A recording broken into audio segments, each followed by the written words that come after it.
Today on episode 29 of the podcast, we'll be discussing Michael Mann going back and doing a sequel to Heat, which, came out in 1995. It's been quite a while. We've got a sequel coming, potentially filming at the end of the year, and we have the Emmy nominations. So how did Shogun and other shows fare? We'll also break down the season or series finale, we're still not sure what it might be, to The Acolyte, and reviewing the summer disaster blockbuster film Twisters. I'm Brad, he's Josh, and welcome to We'll Bring the Popcorn.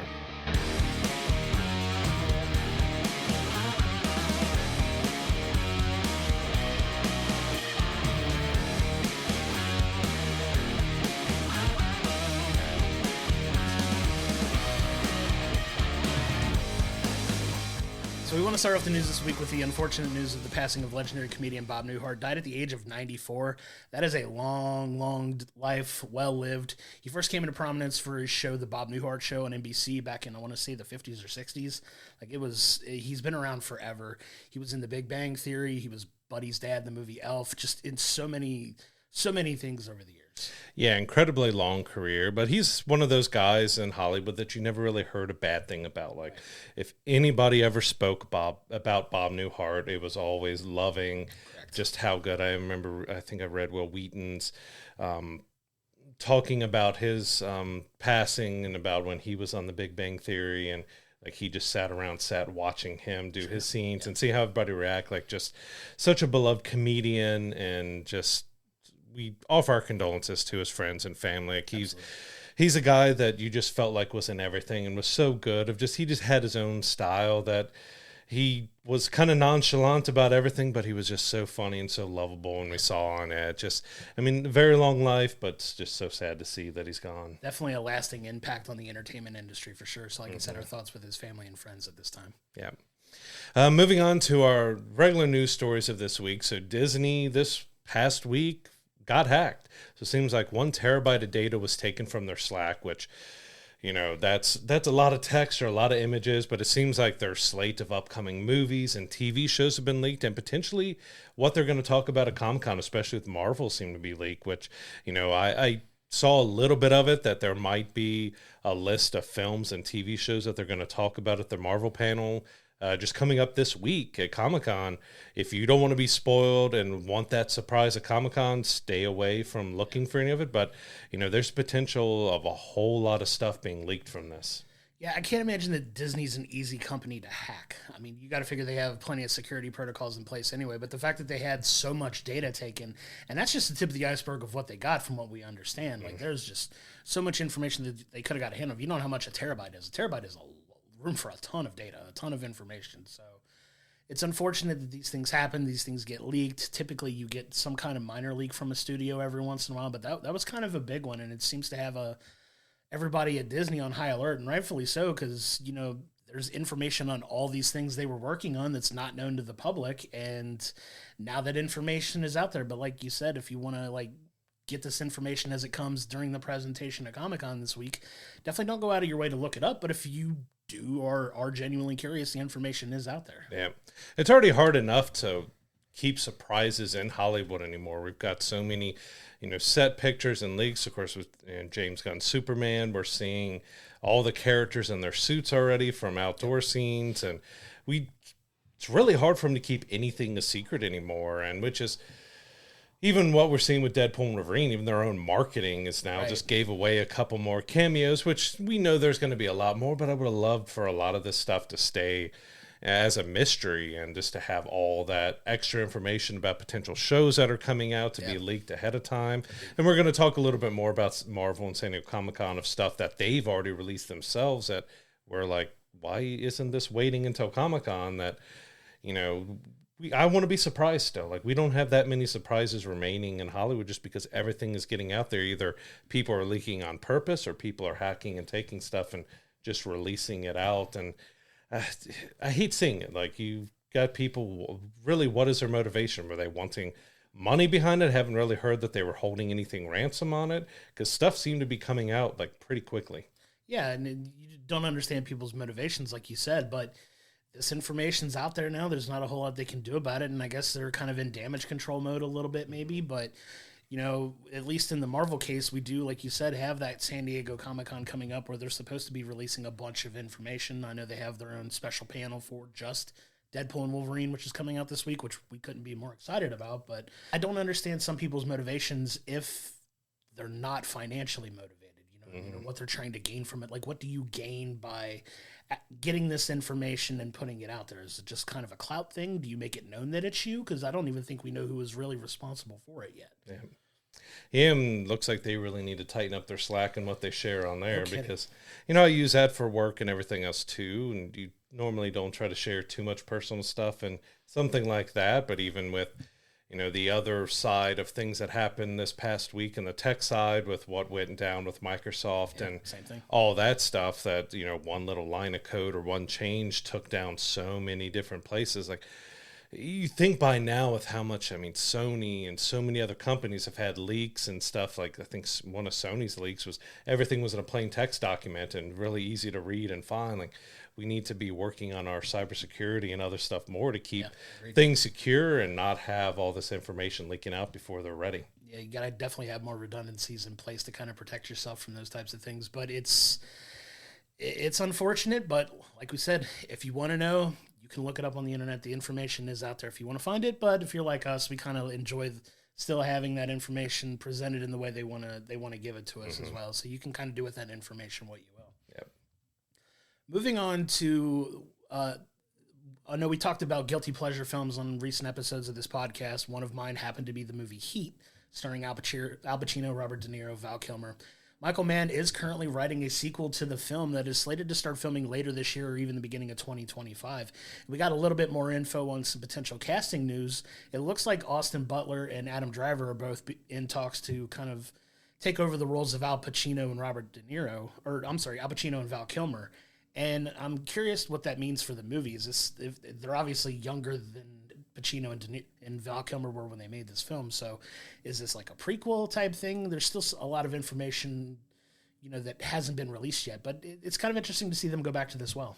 Yeah, it's kind of what we've talked about so much so far on the podcast, of just going back to these classic film series. We're reviewing Twisters today, and just they keep going back. At least we have Michael Mann is returning to do it and stuff, but there's even one somewhat related that John Woo has redone one of his films himself and is releasing. It's going straight to streaming, but we're seeing a lot of films being revisited. But is Heat, something that came out at the end of 1995, does it warrant a prequel or a sequel or something? Like, it's been quite a long time. It's a great movie, fantastic film, but do we need to revisit it or not? Is what I'm stuck on. Like, it's hard because a lot of original stuff is just not doing very well, while the sequels and remakes and reboots are killing it. So I see why they're doing it, but yeah, hopefully it's done well and it's done right. You've potentially got a great set of actors to come back and do it, but it's just that weird thing of everything is just kind of being redone now.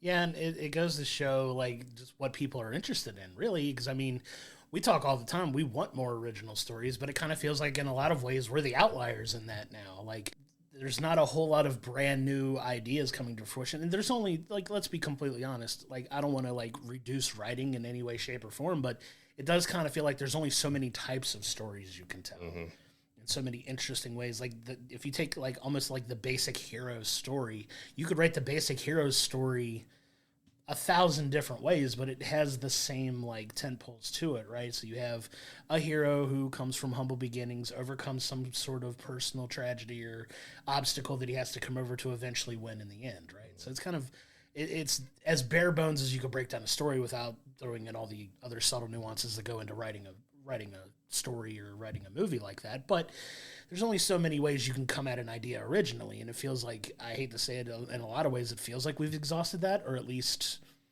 movie studios are not willing to invest as much into it now. If you're talking like all of these things that are, like, how many times have we talked about on this show now, because we're 29 episodes in, of, okay, we're doing the 5th sequel to this, we're doing the 4th sequel to this, we're doing the 3rd sequel to this, or like it's all down to money, right? At this point, everything's financially driven, which I get it. It's a business, but at the same time, are we really ever going to get another breakthrough of original storytelling? Yeah, it's a concern to have. Yeah, because I mean, even with we're going to review the finale of the Acolyte, that is somewhat original in the Star Wars space, even though it's another Star Wars property. But we haven't been the biggest fans of what they've done with the writing on it. But as long as the writing is strong, and it's going to be interesting what Heat 2 could look like with, you know, the modern cinematography, because it was a good looking film back then. Absolutely. But to see what they could do now, but it depends if it's something they go back and they throw a lot of CGI in it, or if they keep everything very practical, because even some simple stuff you're seeing used with CGI anymore instead of keeping it practical. So hopefully whatever they do with it, it doesn't hurt the legacy of the original Heat. Yeah, agreed. And it's a movie that I love dearly, that I talked about, and the fact that they're coming back to it, we'll see whether or not it's high quality. I am happy about the fact that Michael Mann did come back, because he did such an amazing job on the original, and the fact that he is taking the helm on it again gives me a little bit of hope that he's going to at least take good care of whatever he comes up with. Yeah. Moving on to another story here. So, and it's kind of related because Shogun was one of our just most beloved series of this year so far. We absolutely loved it. It was fantastic, but you know, it was supposed to be a limited series, and now they've decided they're going to do 2 more, and we've been iffy on, like, does it really need 2 more? Because the writing, the acting, everything was so strong in that first season.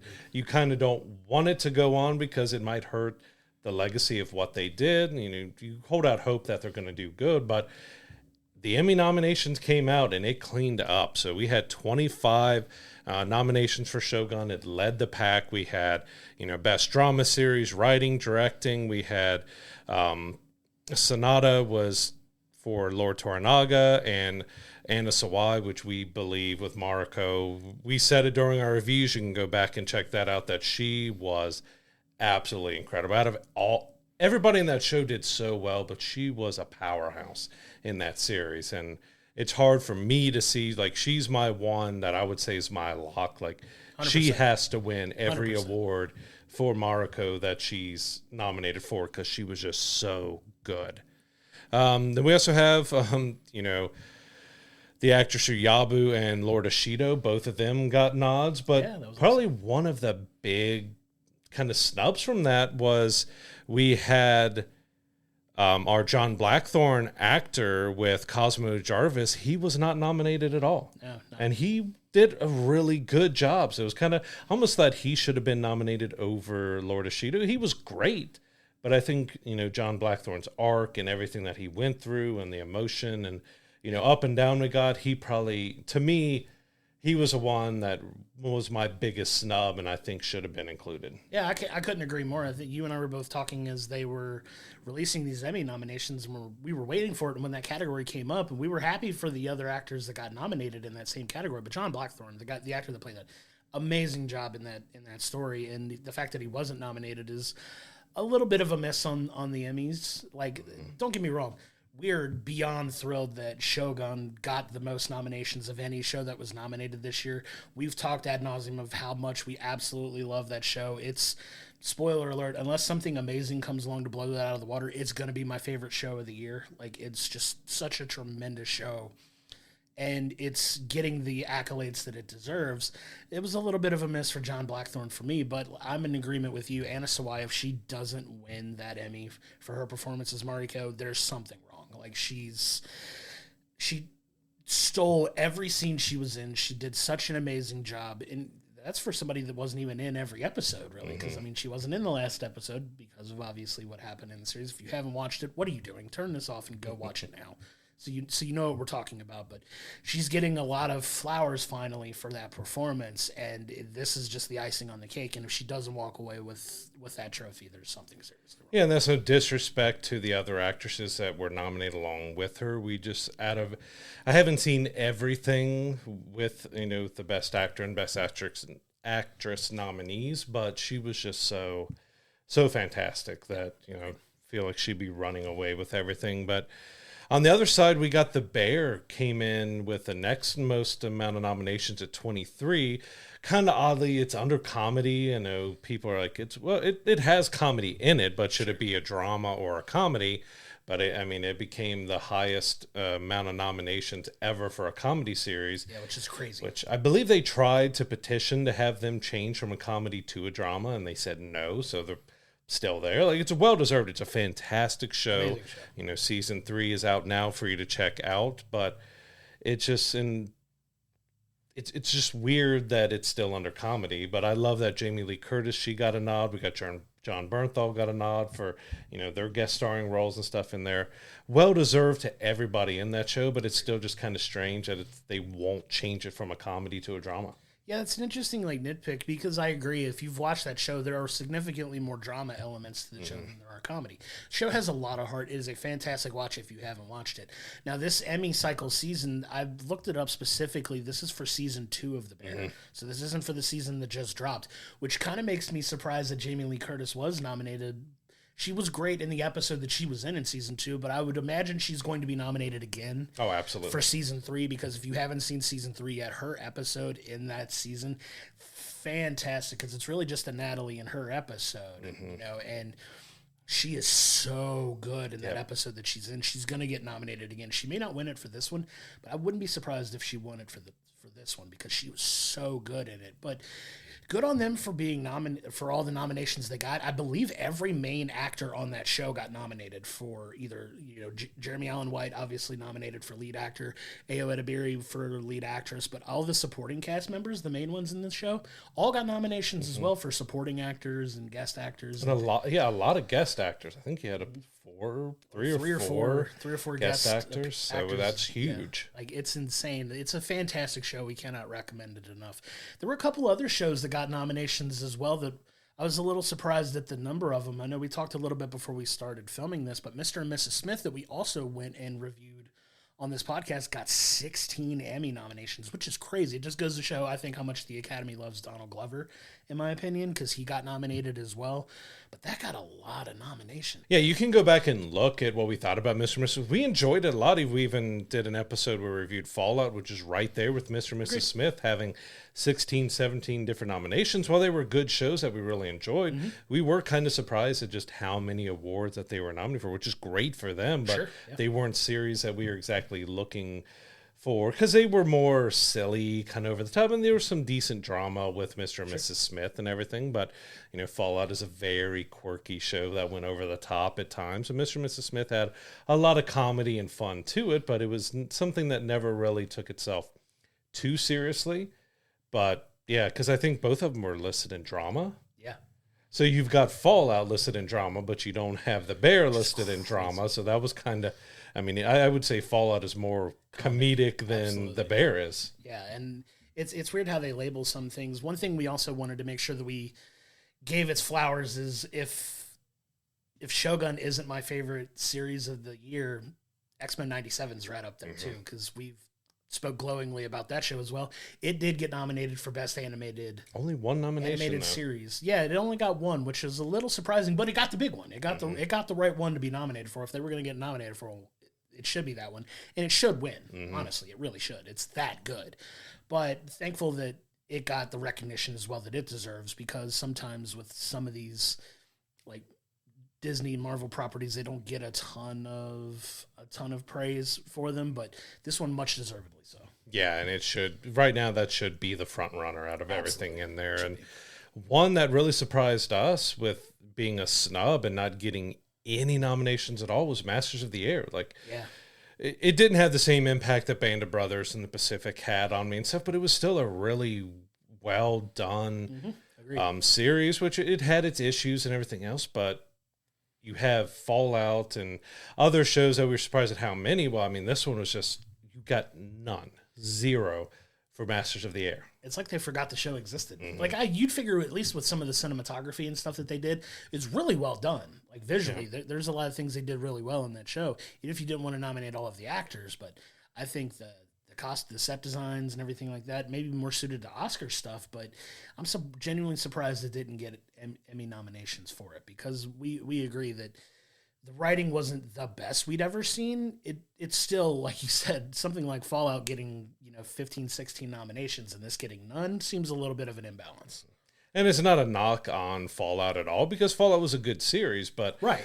Masters of Air was a really huge budget, really well done, well crafted, series, but yeah, nothing for being a limited series, nothing really at all. And it's, you would think at least for set design or cinematography, even because it was a very big ensemble type of series. Sure. So you didn't have exactly one main actor who was standing out above the rest, but it should have got something.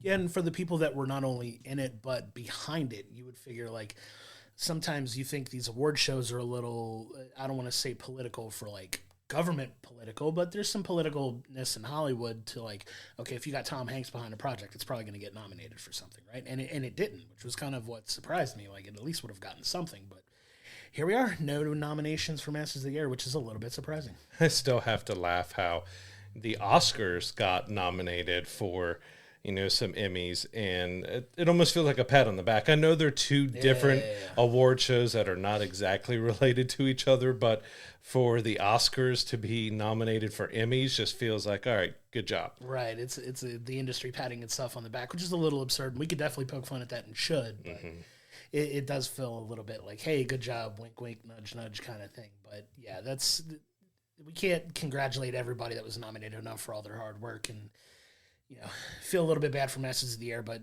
Shogun, I think, is going to rack up a ton of wins, and The Bear probably will as well. Yeah, again, Anna should win everything she's nominated for. That's still, to me, we're heading towards the end of July. That is the best performance of someone I've seen in probably a few years. Like, she just killed playing Mariko. Yeah, she's so good. So hopefully we'll keep an eye on that when it airs, and hopefully she walks away with that trophy. But moving on to another story, we've been talking about Inside Out 2 and just kind of the staying power that it's had in the theaters and the box office over the summer. It is getting ready to pass Frozen 2 this weekend to become the second highest grossing animated film of all time. And I'm going to say that with a little bit of an asterisk because I know we talked about this before we recorded. The movie that it's going to need to pass is the 2019 version of The Lion King. So that leads...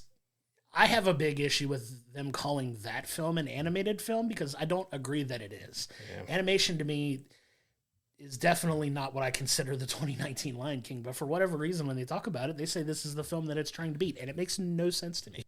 Yeah, it's kind of odd to list the 2019 Lion King is just an animated film because it was always kind of talked about as a hybrid of live action and animation. It was pitched out, this is the live action Lion King, but it's the top grossing anime. Because, there is a ton of CGI and animation in it, but like I said, it's always been pitched as a hybrid of, and it's kind of hard to tell at times. I thought it looked really good. It looked very realistic, but yeah, to have that be the top animated film of all time, it's like, there's some other live action films that may have just as much CGI as The Lion King does, that's not considered an animated film. So yeah, it's kind of odd because I had to look it up because I'm like, oh yeah, I figured the 94 Lion King has got to be pretty high up there. Or no, wait, they're talking about the 2019 Lion King. Yeah, which is crazy. I take a little bit of umbrage with that because I don't necessarily consider it an animated film just based on that merit alone. Like hybrid films, they do kind of occupy like a weird space, but it did a ton of business and it made a ton of money, and rightfully so. I enjoyed that film as well, but I just don't consider it. I think I'm a little bit more of a traditionalist when it comes to animated features, that I don't see that as being animated. So in my opinion, it should be the highest grossing animated film of all time at that, which is crazy to think of at this point, just because we talk about, people being so choosy about what they go to the theaters and see.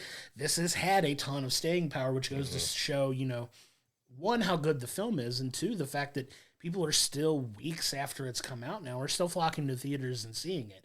And I think a little bit of that will take a hit now with these next couple of weeks with the films that are coming out, but it's held its own. Like, I think when we went to go see Twister, there were still families going to see Inside Out when we went. And that just goes to show, the kind of hold that this film is having over people, which is awesome to see. Yeah, it's awesome to see for the film because it was really good, but also for Pixar. And they've had some kind of, which I still enjoyed them with Soul and Red and Luca and other stuff that they didn't perform as well or be talked about as well. So they've kind of had what we'd call this Pixar, because we're expecting every movie they put out just to be a gigantic film. Agreed. To have them kind of bounce back and have something huge with Inside Out 2. I just hope they don't give up on the original films as much, but I think a lot of the films that are currently on their slate are sequels and others. Of course, we've got Toy Story 5 coming out and more. But yeah, and it is kind of weird to have the 2019 Lion King be listed as the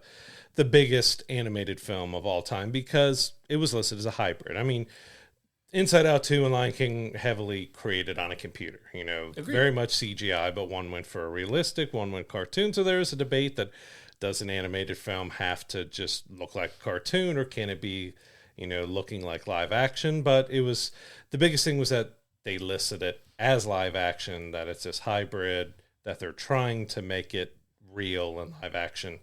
Does that take it away from being considered an animated film?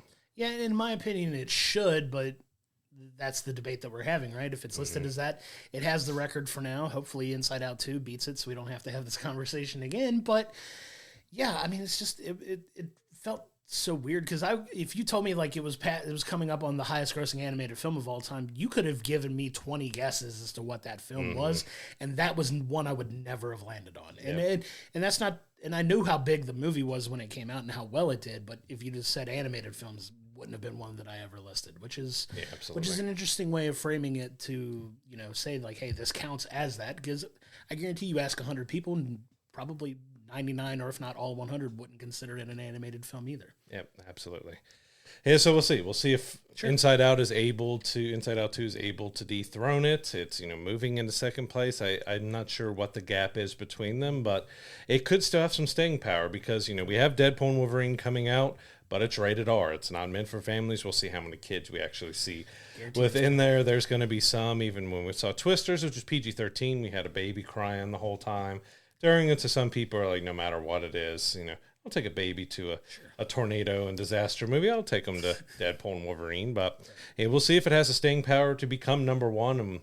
And we don't have to talk about a hybrid, realistic live action film being the top animated.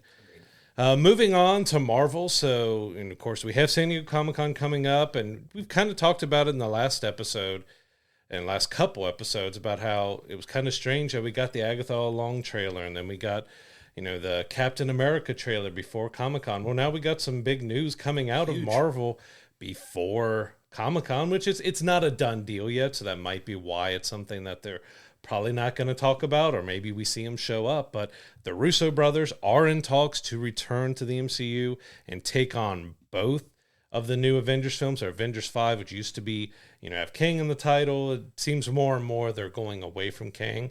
But we also got Avengers Secret Wars. They're going to take on both of them, but it seems like this deal might be for even more. Like, they may do the Avengers films, and then they have several more properties that they work on. Which is a big get back for Marvel, right? So if you know anything about the Russo brothers, they did Civil War, they did Endgame, they did Infinity War. They've done the big Marvel. Winter Soldier, which is probably still my favorite Marvel film of all time. And mine as well. And these are the guys behind those movies and how big and successful they were.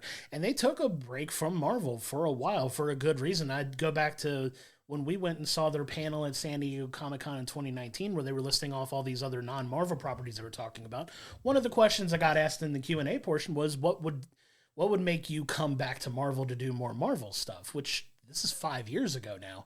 And it's funny that we're talking about it now, because they literally both said Secret Wars would be the thing that would get me to come back to Marvel. And it's looking like that's going to be the case. I know they were talking about potentially Sean Levy taking these up after Deadpool and Wolverine. Don't know what happened in those talks. Obviously, we're not privy to any of that information, but if they're not going to get him, landing the Russo brothers is about as big a slam dunk as you can get, because they have the experience. They know the inner workings of Marvel. They know the inner workings of the MCU better than pretty much anybody not named Kevin Feige, in my opinion. But the fact that they're potentially coming back here for not only those two, but they could be attached to more Marvel projects, I'm all for it. Well, they apparently asked to come back. Like, they talked to Marvel earlier this year, like, hey, we'll take on Secret Wars and stuff. And Marvel said no, and they approached several other directors, including Sean Levy, but now they're coming back around like, all right, let's go back to the Russos. And it is interesting that, they have done 4 in the past, and the initial talks is these next 2 Avengers films, but that they might do more outside of that is pretty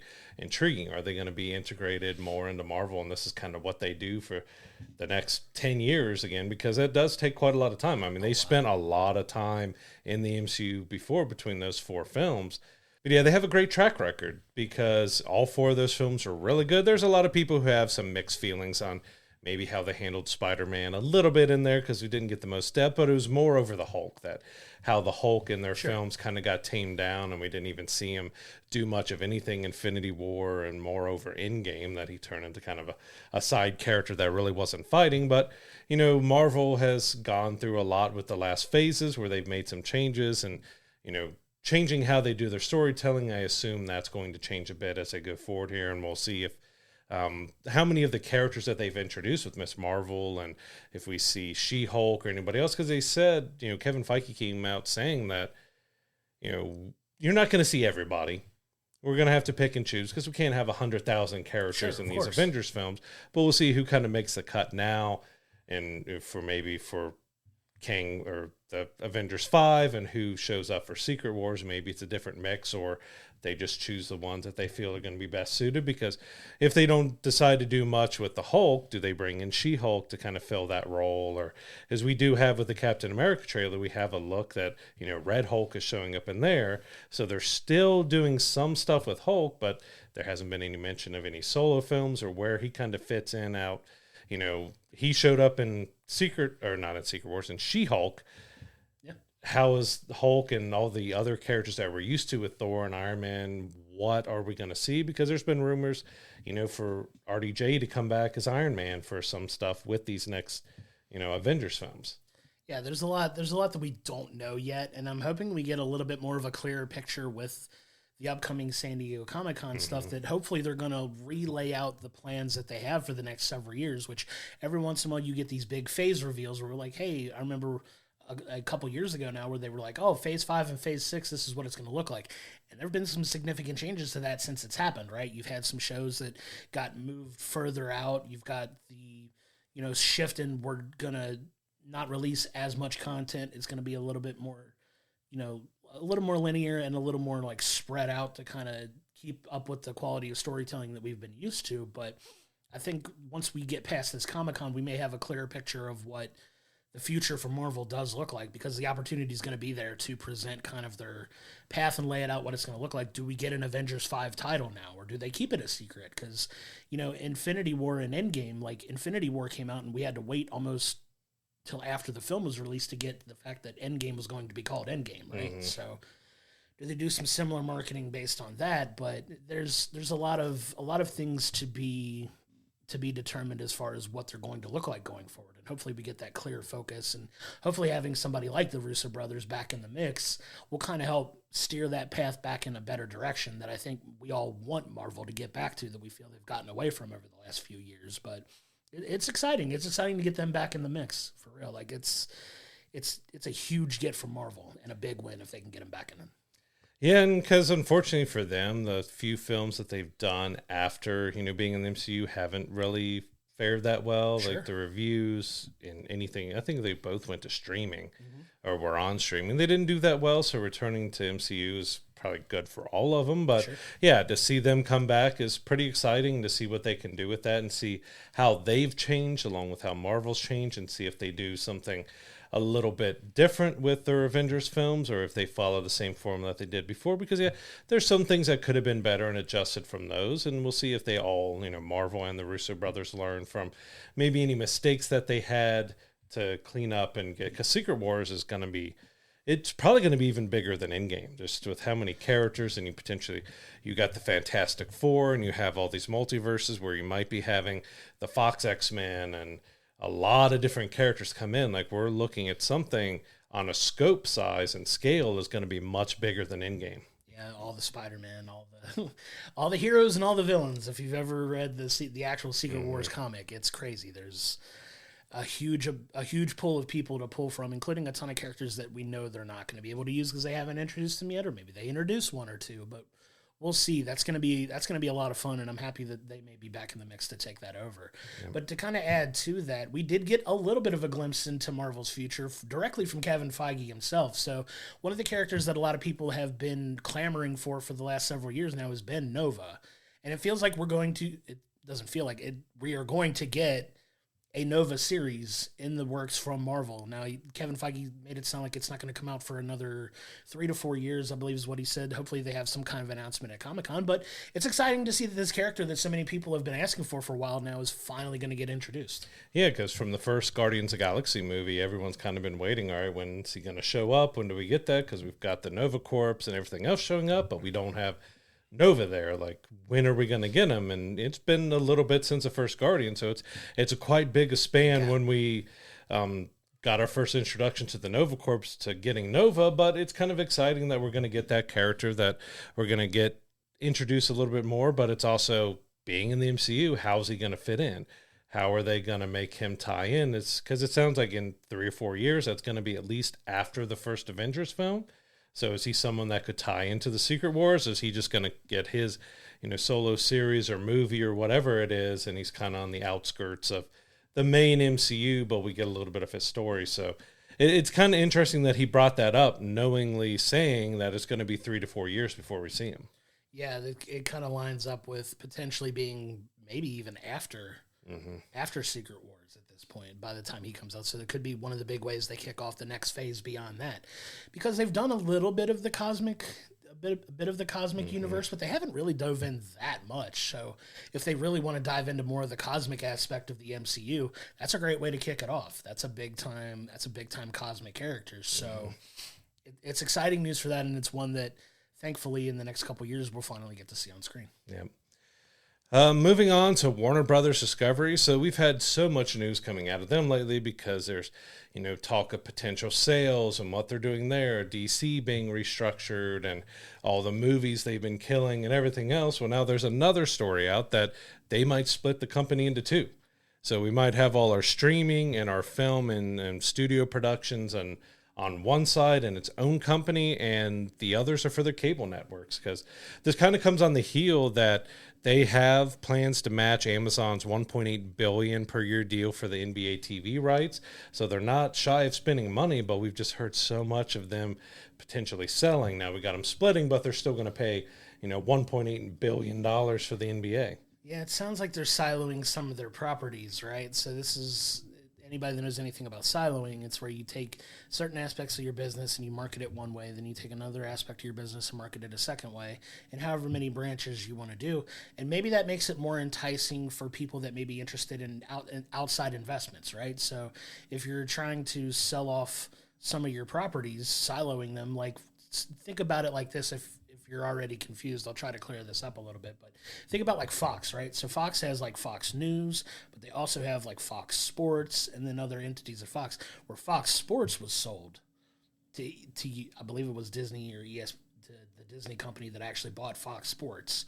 And then they just kind of branch off and do their own thing. Like it's weird how they do it, but it may be in a way that maybe people that are trying to invest in Warner Brothers are only interested in certain aspects of the business. And maybe they're like, okay, well, we'll take Marvel Studios and streaming and put it in this box. Do you want to invest in here? Maybe we sell this off to you. And maybe that's the route that they're going. But some of the things they're trying to do just leave me scratching my head. Yeah, there's just so much movement of their canning movies before they're even released, and canceling this and that, and we all looked like they were getting away from, do the NBA, and now they're going to match. Like, there's a stupid amount of money that's going into these NBA TV rights and everything else. I mean, you're talking about $1.8 billion a year just to be able to broadcast and keep the NBA on their networks. Like, that's a crazy amount of money to be putting into the NBA, which, I think NBA even said with all of it, it'd be like $10 billion plus in all of the TV and broadcasts and everything else with it. Like, it's insane amount of money that's being spent and put into the NBA, and Warner Brothers still holding on to that is because they act like they're tight for money, but they're going to spend that much money for the rights. I guess it must have a big enough return on investment to justify it. But does. I mean, you're spending almost $2 billion a year on sports. Kind of makes sense that they want to potentially break that aspect off with their network TV show so they can focus that and, have the budget while all their movies and regular TV shows are on another side, so they can figure out exactly how much they need to invest in each one of them. Yeah, and I can say with a pretty high level of certainty that the NBA is a huge revenue driver for them. Mm-hmm. Like the NBA... basketball in general, and I don't think I'm too out of pocket for speaking on it, but outside of soccer or football, as they call it everywhere else, not in America, basketball, I believe, is the second biggest sport in the world. So it's grown internationally exponentially in the last 20, 30 years. You're seeing all the influx of European players and Australian players and South American players coming to play in the NBA now. It's become a global entity, so much so that they've even talked about like international expansion in some aspects too, but in a similar vein that the NFL is doing. But it's such a big sport and such a big return for them financially that maybe putting that in its own box and investing in that to get that return that could help with other areas of their business is not the worst idea in the world. But I know for TNT specifically, for Warner, the NBA is far and away the biggest property that they have. So it's smart for them to maybe funnel all those funds into it. But it's definitely an interesting strategy that we're seeing them take right now. Yeah, and everything we've heard about their potential sales and stuff, does this splitting into two different companies mean, well, we're going to sell off potentially this part of the company and we'll keep this as a separate entity, so they could get rid of a few items that maybe is costing them too much money. Like maybe they get the NBA rights, but they sell that off to someone else who, wants to carry that on, and they take that money to put it into their film and TV shows. We don't exactly know what the full motivation is and driving force behind it, because we've heard for months now that they're up for sale. Like they're waiting for someone to buy. I think a Universal merger has been talked about. There's been quite a lot of different mergers. Maybe this could be part of a merger. Like Universal maybe wants this part, but they have no interest in the cable networks because they have their own and they're not interested in sports. Well, maybe they split that off and they just move forward with being bought out as a movie and TV studio. It's interesting to see how that company is going to look a year from now. I'd love to revisit that once some of these deals go through and we get a clearer picture of the direction they're going in. It's going to be interesting to see where everything lands there, because there's so much in the air currently that you don't know what they're going to do until the deal gets announced. And it's wild to see everything they've gone through, even just in the last 6 months alone. But what they're going to look like a year from now, who knows? So now I want to kind of pivot to a show that both you and I love, that is one of our favorite shows ever, and that's 24. So 24 is a hugely popular show in the early 2000s. It starred Kiefer Sutherland as Jack Bauer, CIA agent turned government fugitive turned agent turned fugitive. The running joke is he flips back and forth between being hunted and being the guy that helps save the day. But it was a really revolutionary TV concept at its time, because it takes place over the course of one calendar day, and each episode's like 1 hour of that day. Just a fantastic show over the years. But there's talks of film finally being made, but we don't know if Jack Bauer is going to be a part of it or not. Yeah, because they did 24 Legacy, which was okay. It just didn't have the same impact and feels it did with, Kiefer Sutherland. We had a few cameos and people come back for it, but it just didn't have the same impact. But it's one of my favorite series of all time. It had such a uniqueness to it, with every episode being an hour. So you had 24 episodes, 24 hours. So well done, as skyrocketed Kiefer Sutherland. He was already in so many movies and a big kind of name, but just skyrocketed that everyone knew him and of him and wanted him and stuff. But turning into a film is curious, because we had the Redemption, and we had what was it, Live Another Day, were kind of limited events and smaller parts, but the whole premise of 24 is to be 24 hours, one single day, and you could compact it into a film, but you're kind of losing a little bit of that uniqueness that it's supposed to be 1 hour an episode. Now are we going to get a 2 to 3 hour movie?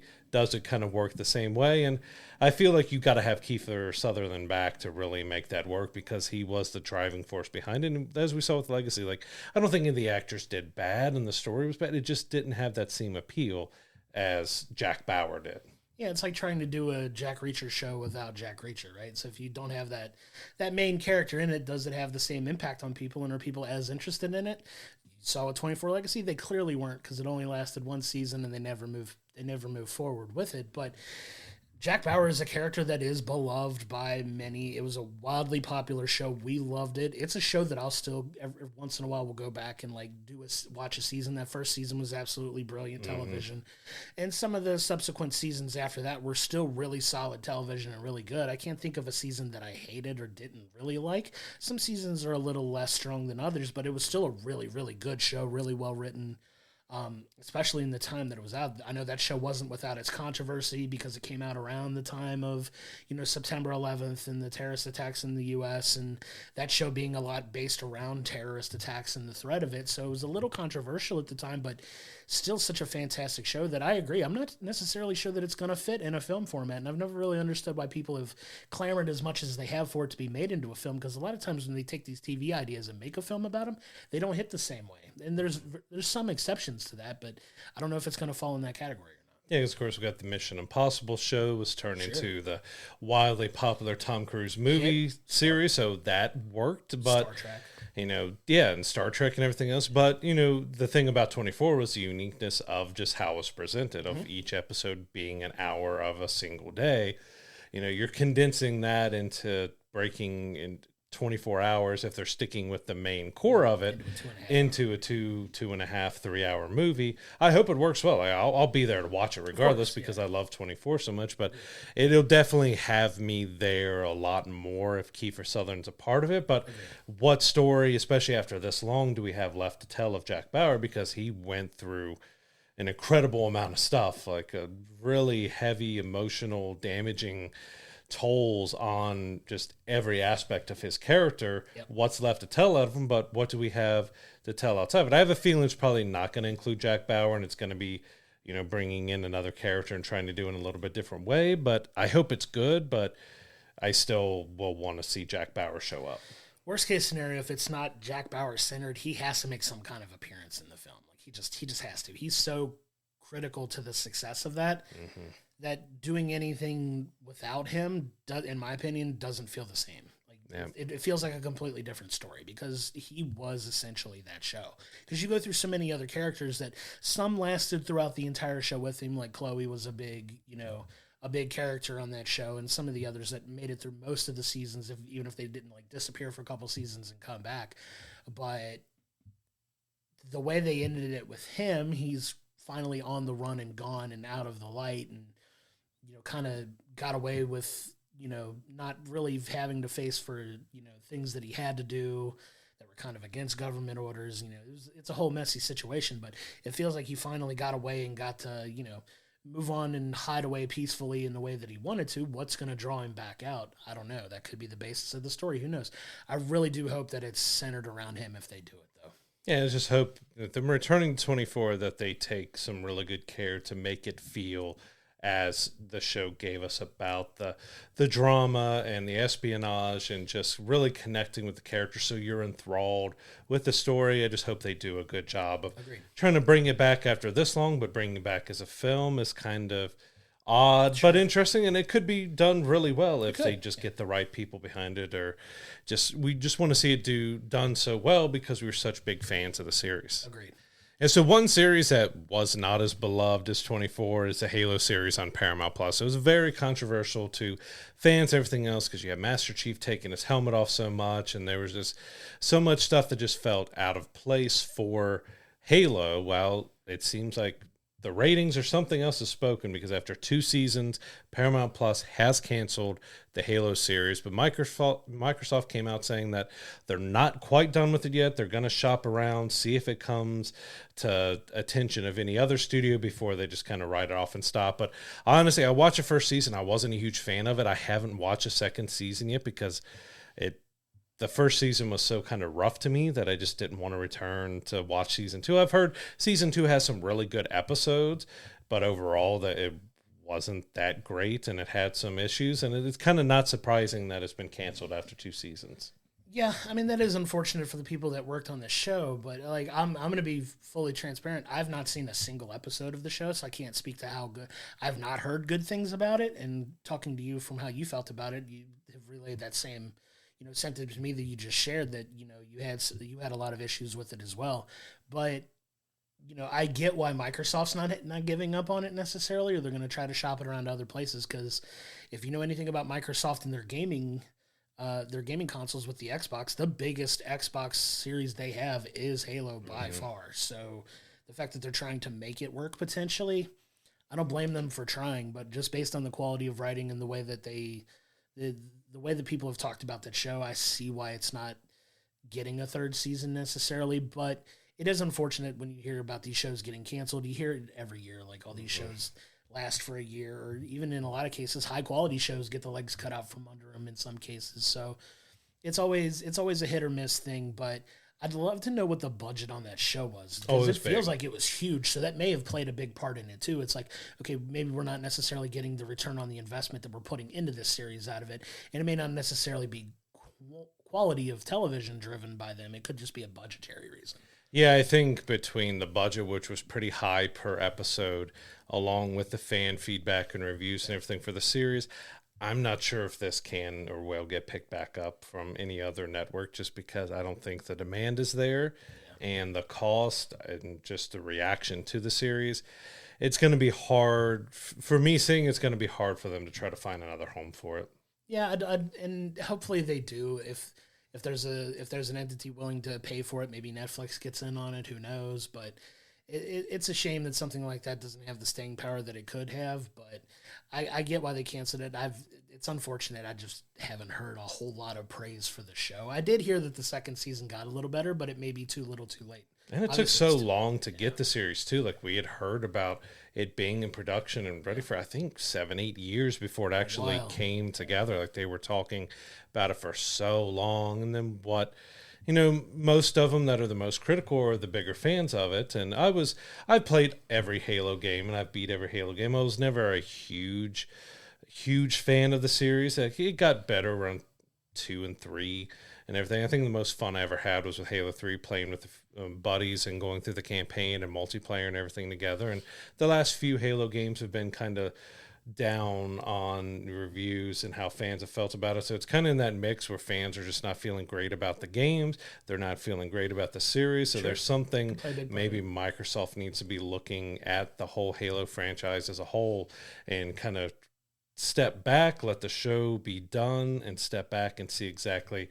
what they need to do to bring that Halo series, or the Halo series of games, back to where it needs to be. And maybe instead of continuing that series, maybe they do a Halo movie and do it in a different way than the series, so that maybe they can, see, all right, we made some mistakes, we did some things wrong with the series, how can we correct that? And let's try to see if we can make it work as a movie. Yeah, it's certainly possible. A movie may be the smart route to go. Some properties don't do well in TV formats. Maybe it is better for a movie. So we'll see if that does as well. I'm kind of in agreement there. I think if they make like the next Halo game, if it's, a huge rousing success, maybe that piques interest in it again, and maybe they can pick the ball up at some point and either do a movie or maybe even reboot the show in a different way that maybe you'll get people excited to watch it. So hopefully we'll see if they can kind of capture some of that magic they did have at one point. Yeah.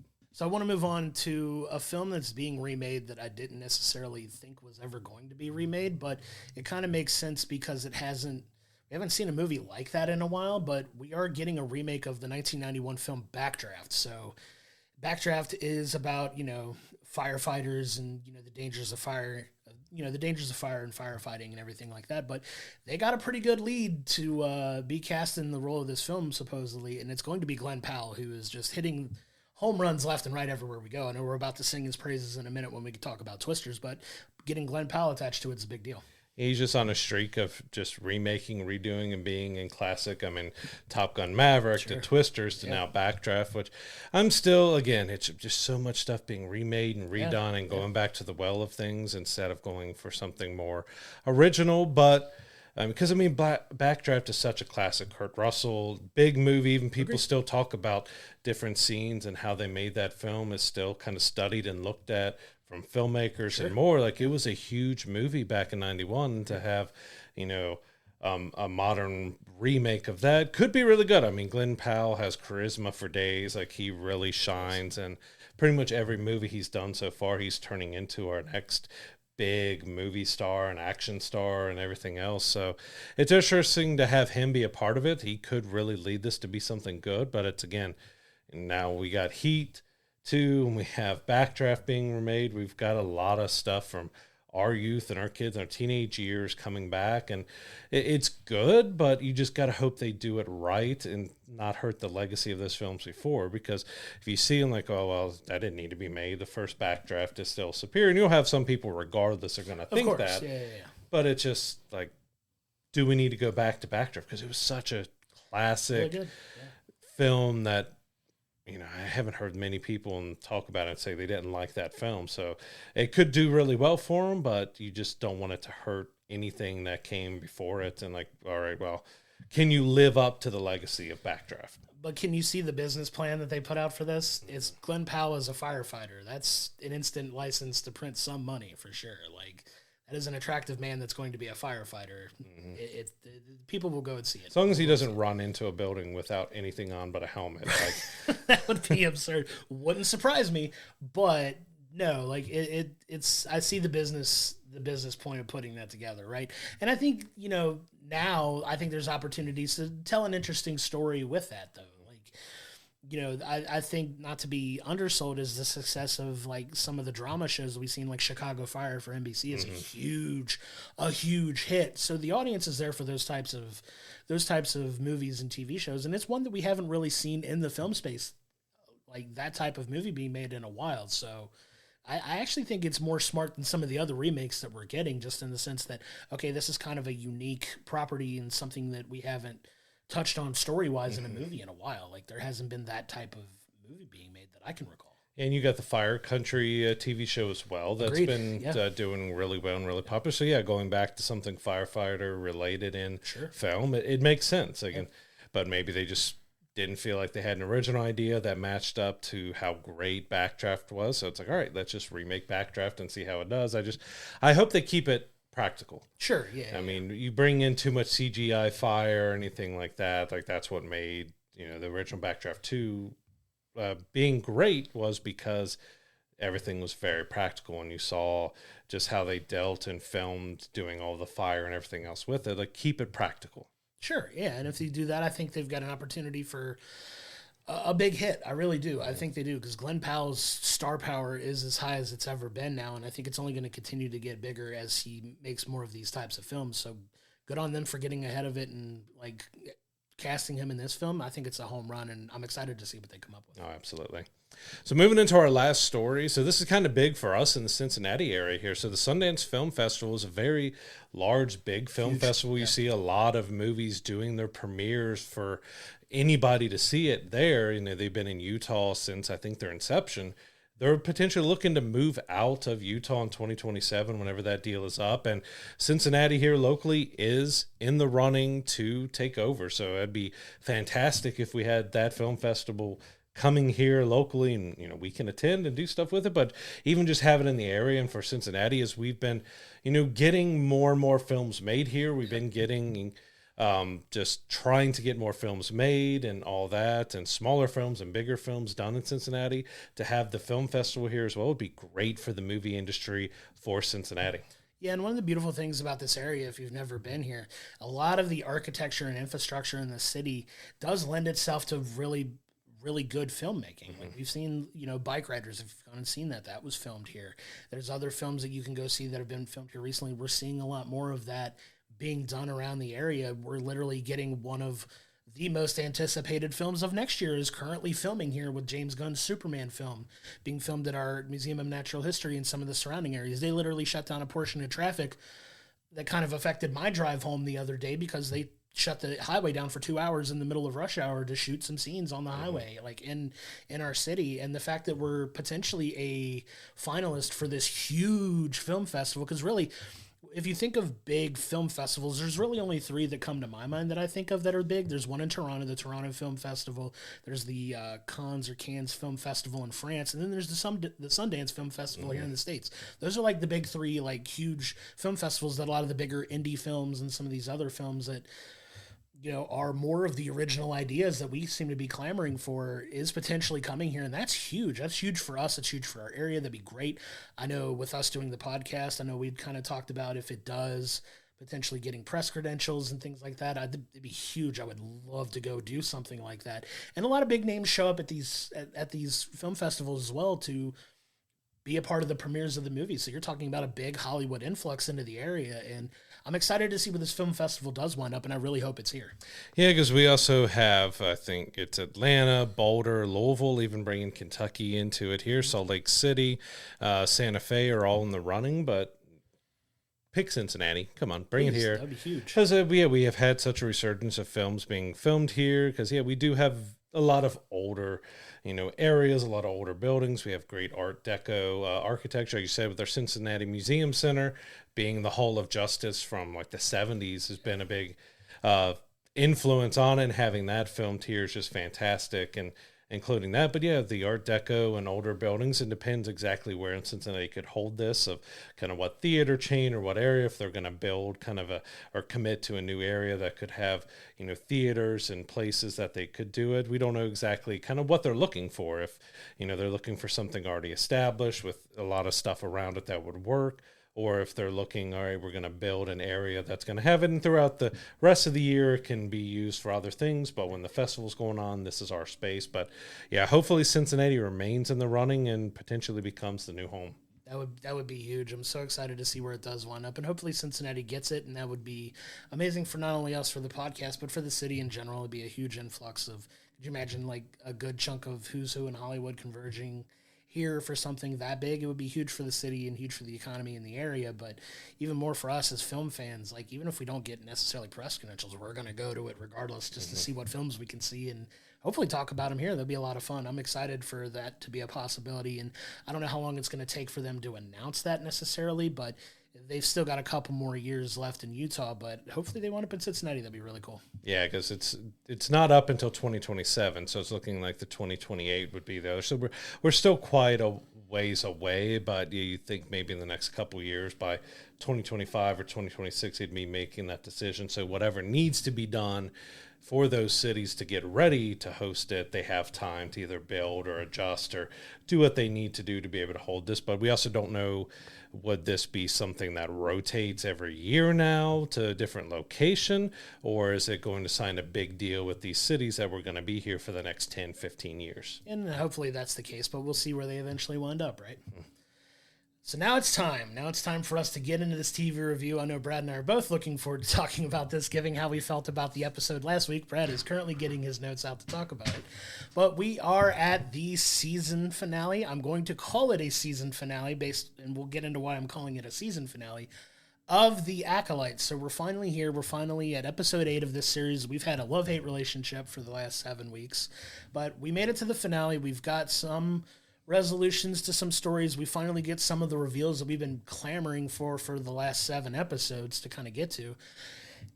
It definitely feels like the people that wrote this show are banking on more than one season of the show by the way things wind up, because there's a lot of threads potential for further stories to develop based on how this season ends. Because it does, even the last scene of the episode leaves us on a bit of a cliffhanger with a character that everybody that knows Star Wars knows this character.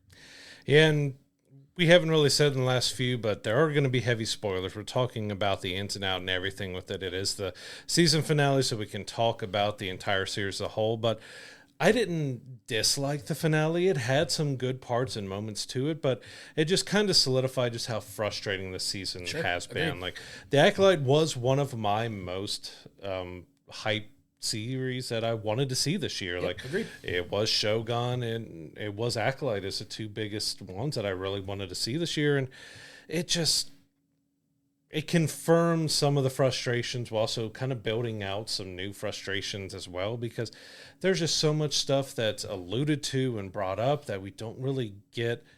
We don't get how we got to this point. Like, and there's some stuff, oh, well, we got you. Like, no, it's just kind of poorly set up, because, we're brought in to hear that, we jump back to Osha in the helmet. She's kind of almost having a panic attack, and Kamir takes it off of her and kind of sees where her power is and is sensing a lot of stuff in Osha. And, we get kind of set up that they're going to go look for May, and they're going to go try to find the resolution and everything to it. But Kamir's like, hey, this is the last time. Can I train you? Like, will you train with me? And she shoots him down every time with training, which also adds up to some frustrations to how the season ended, because it just, especially with Osha and May, for me, they just did not connect very well on how the story was told. Like, we just have them appearing one way, but now our reveal is like, hey, they're completely opposite. Yeah, I agree. And it's so frustrating the way they've written these characters, because when you see where they wind up, I'm fine with what they wind up doing. It's just how they get there. That's the part I've always taken umbrage with, because you don't get everybody's motivations, and they do such a poor job of setting up those motivations. Not that they have to beat you over the head with it necessarily, but most people should be able to pick up, oh, I get, okay, that kind of makes sense, but it just doesn't, and it falls so flat for me. Like, this episode overall, I'll give you kind of my overall thoughts on the episode before we kind of break it down a little bit more. I don't feel like it was a bad episode necessarily. It's certainly better than that garbage they gave us in episode 7. I will say that unequivocally. It is a much better episode than episode 7 was, although that was a very low bar to clear. I don't think Soul is in any way redeemed in anything that they did with him in this episode.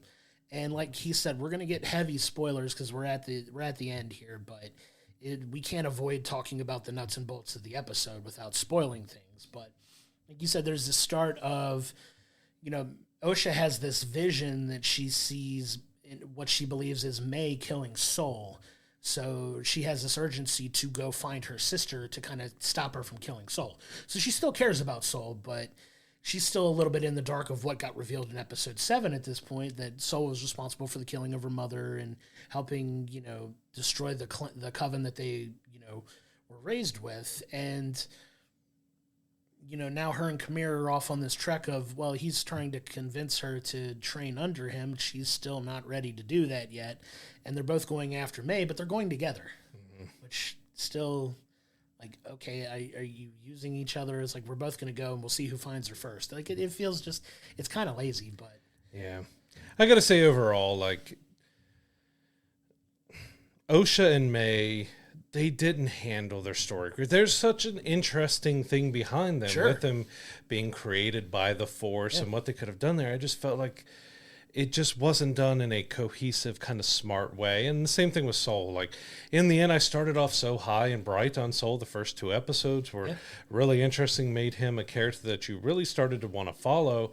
But by the end, they've completely destroyed him. And that was probably part of it, that you're supposed to see the Jedi are not as righteous and good as we feel they are and everything else, and that he's a troubled Jedi who may have had good intentions behind what he did, but it wasn't good that he did. But it's the way that in the episode Soul quadrupled down on how he so heartily felt that what they did was right, that he never apologizes, never gets into that emotional weight of, like, he could have said something like, I'm sorry for how things turned out. We didn't mean for anybody to die or anything else. We thought we were doing right by you all. But he just, he explains that it was an accident, that how their mother was killed and what happened to the coven. But he doubles down on, like, I did the right thing. Like, we were right to do what we did, but we never got to see exactly why they felt it was right. Like, episode 7 more showed us that Soul was a very creepy character who sees the twins in the woods, sees a character being a little harsh with them, but there was nothing that was ever revealed to us with the coven that would have ever made anybody go to the lengths and things that Soul did. Like, we never got a solid explanation on why he was so insanely over the top for these twins. Yeah. And especially with Osha, like, we even get a reveal that he loved her in the episode. I mean, you think of platonic as a daughter or maybe something else, but how did we get there that he sees him in the woods to being obsessed and that he loved him? But the biggest thing was that he just never said he was wrong or that he was sorry for how things. He said it was an accident that it was happened, and his biggest regret was that he couldn't save both of them. But he never said that he felt bad about what he did. And that's kind of the issue that I had. Like, you could have had a kind of a redeeming moment for him in the end, that he was still very wrong in what he did, and he did some horrible things, and you can still have that tortured, not a great person, but you set up to be very sympathetic to him and what he did, but in the end, you didn't really care. Like, it kind of killed the character overall for me, that they just didn't give a great arc. Like, you can give that we want to see the Jedi not as good and not as wholesome and do bad things, but there just wasn't anything that felt right about Soul and the twins. It just felt like a creepy obsession that just never really made sense. Well, I think if the overall goal was to make you dislike the Jedi or distrust the Jedi or, come to realize that not all Jedi are altruistic and things of that. They did a good job of that because I'll be honest, these Jedis, for lack of better terms, suck. Like they're not good people. They're not like there's not a ton of redeeming. They believe so much in what they're doing is right that they're almost fanatical about it to the point where like consequences just don't exist for them, right? Like their way is the right way, and they will do whatever it takes for that to happen. In some cases, they're just this Soul character is justifying him killing. Like it's unfortunate, but I'm still right. I'm like, what? Like, what are you doing here? Like, what did it? Ah, man, it is so. There was no redemption that he got before. Spoiler alert: he gets killed by the end of the episode, and there was just no redemption whatsoever. And we'll get to how he dies in a minute because the how he dies is important. But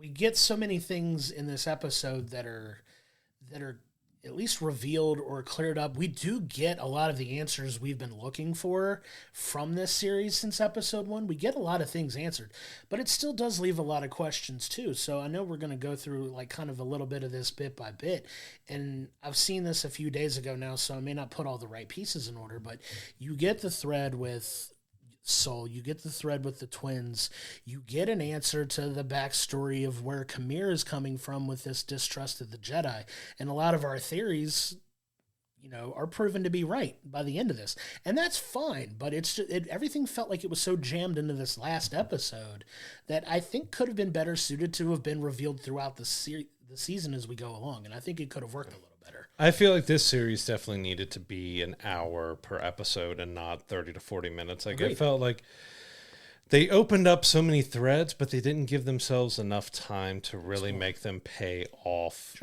as we needed. And like I said, with the twins, I've had an issue from the beginning because we've never really felt solid with their story. There's something that could be very interesting, but, throughout the series, we've got May starts out as the Acolyte, that she's, kills Indara and gets Torben to take the poison, and she's going after Kelnaka, but, she's not the one to get there, but the one at the heart and the core of it is Soul.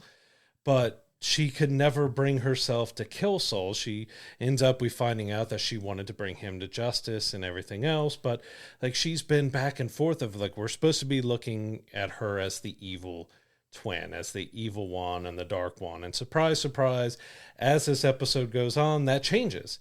But we also got, like, they try to make so many callbacks and references to other Star Wars, which it's okay, but it's like, so May escapes from Soul and gives him like CN Hell Jedi, which is a throwback to Han Solo, and it's in Star Wars, but did it really work here? That also solidified how much she hates a Jedi and everything else, but she's had so many different opportunities to kill Soul, but she never did it. Maybe her motivation all along by killing other people and joining the dark side was to get Soul to admit and go under trial and stuff, but she says that, and then they go into the space chase, which felt kind of ridiculous because Soul's motivations are just so wildly unhinged. Like, he is such an unhinged character that she takes a ship and she's going through a very thin layer of rings around this planet and says, like, oh, he'll never come in here. Well, here he comes barreling down behind her through all the rocks and everything else, which doesn't seem, most Star Wars, if they run into something like that, well, it's doing damage to the shields and it's hurting the ship, but it didn't seem to hurt either of them going through this rock field, and he's just going full bore to the point where he's locking on to shoot her. And then we have Basil, whose only real part of this series as a whole is to be a dog, to chase things down and to kind of steer things in different directions, because he reaches in, rips some wires out, and stops Soul from shooting her. But again, it's just why was Soul so unhinged about this? Like, he says it's an accident to May that, her mother was killed and the coven was done, and that he, wish he could have saved her and all this stuff, and then he's ready to shoot her and kill her. So yeah, you really get like this up and down roller coaster of emotions and motivations from these characters, especially with Soul, because Soul has this unhealthy emotional attachment to them, which, if you know anything about the Jedi's teachings, is not something that you're supposed to have. You're supposed to, renounce all your emotional attachments and just kind of give into the Force and use the Force for the ways the Jedi want to use it. But we wind up making our way to Brendock. So you have Osha and Kamir looking for May on Brendock, who finally gets there, even though she's being pursued by Soul as well. And they all kind of convene on this planet that everything started with, right? So you're kind of coming full circle with these characters back on the planet where all of this started from. So you have them trying to hunt down May. Chimera obviously wants to, still take her under as an apprentice. You think it's still kind of a little loose on the motivations, which they don't do a good job for there. Does he actually want to kill her? Does he want to train her still? Because it's been up and down with that. But then Osha's still trying to save her sister. But you get these confluence of people and circumstances together, and just like all hell breaks loose at this point. Yeah, and it's so odd so basically the rest of the episode takes place at the Coven's home and everything here, but it was just so weird that we get Khmer and Osha showing up, and the main door that is this the only entrance that they have to this gigantic place? Because of course the control panel's damaged. Well, she hacks into it to get in, but Khmer just is like, well, is this the only way to get in? And disappears. So did he smoke Monster away? Right. And how did he get in? But it's the same as when Soul and May get there. They have their own ways of getting in and getting through. And even when Vernestra and the Jedi Knights finally get in, she just uses the Force to open the door. So like everyone kind of has their own way that they're going to get into this place, which we even get May in two different ways showing us how she survived that fall. So at first we get her climbing up from that pit, and we don't get an answer right away. Like, why did she do that? Because didn't she, have another way, or since they grew up here, wouldn't they know different ways? Well, she goes in the way that she kind of survived, which we find out is an exhaust port tunnel, which is another throwback to Star Wars, which is as ludicrous as it was back then, of having Luke just falling down a pit. Oh, I'm going to fall over to the side into the exhaust port and survive. Well, she did the same thing. Like, we know it's a throwback to other Star Wars properties. It doesn't make it any less ridiculous that they continued that ridiculous thing, because I even feel like that was a ridiculous thing that they did in the originals and everything else. Like, oh, you're falling straight down the hole. Oh, no, you're going to coast enough and fall down just this little hole and survive because of it. But we kind of got those answers on how May survived, but it was a very Luke way that, she survived it all. But I will have to say the series overall had some pretty amazing action sequences. Like the fights were well choreographed. Sure. Yeah, they look great, and we do end up getting Soul and Khmer facing off. And it was really good. It was a great fight that ends up setting us up for the end. And so we get to see a few different moves, like especially with like Khmer throwing his lightsabers and Soul getting kind of a great Force move where he just kind of waves his arm and uses a Force to stop his lightsabers. I thought the whole action sequence for that was great. That was the most enjoyable part of the finale for me, was that fight sequence. Like, it was really well done, but at the same time, it kind of set us up for things that we seemed telegraphed it was going to happen, so, first, May shows up to the fight as they've kind of disarmed each other, and she takes Soul's lightsaber, and Khmer does the standard Sith. All right, look at your feelings, use that anger, strike him down. And she yet again is like, she has an opportunity to kill Soul. She decides not to, throws it away, which ends up cracking the lightsaber, which plays a pretty big importance to the end here, and says, no, I want Soul to, confess to what he did and pay for what he did in a different way, in front of the council, in front of the Senate, of making sure they all know and see what the Jedi have done wrong.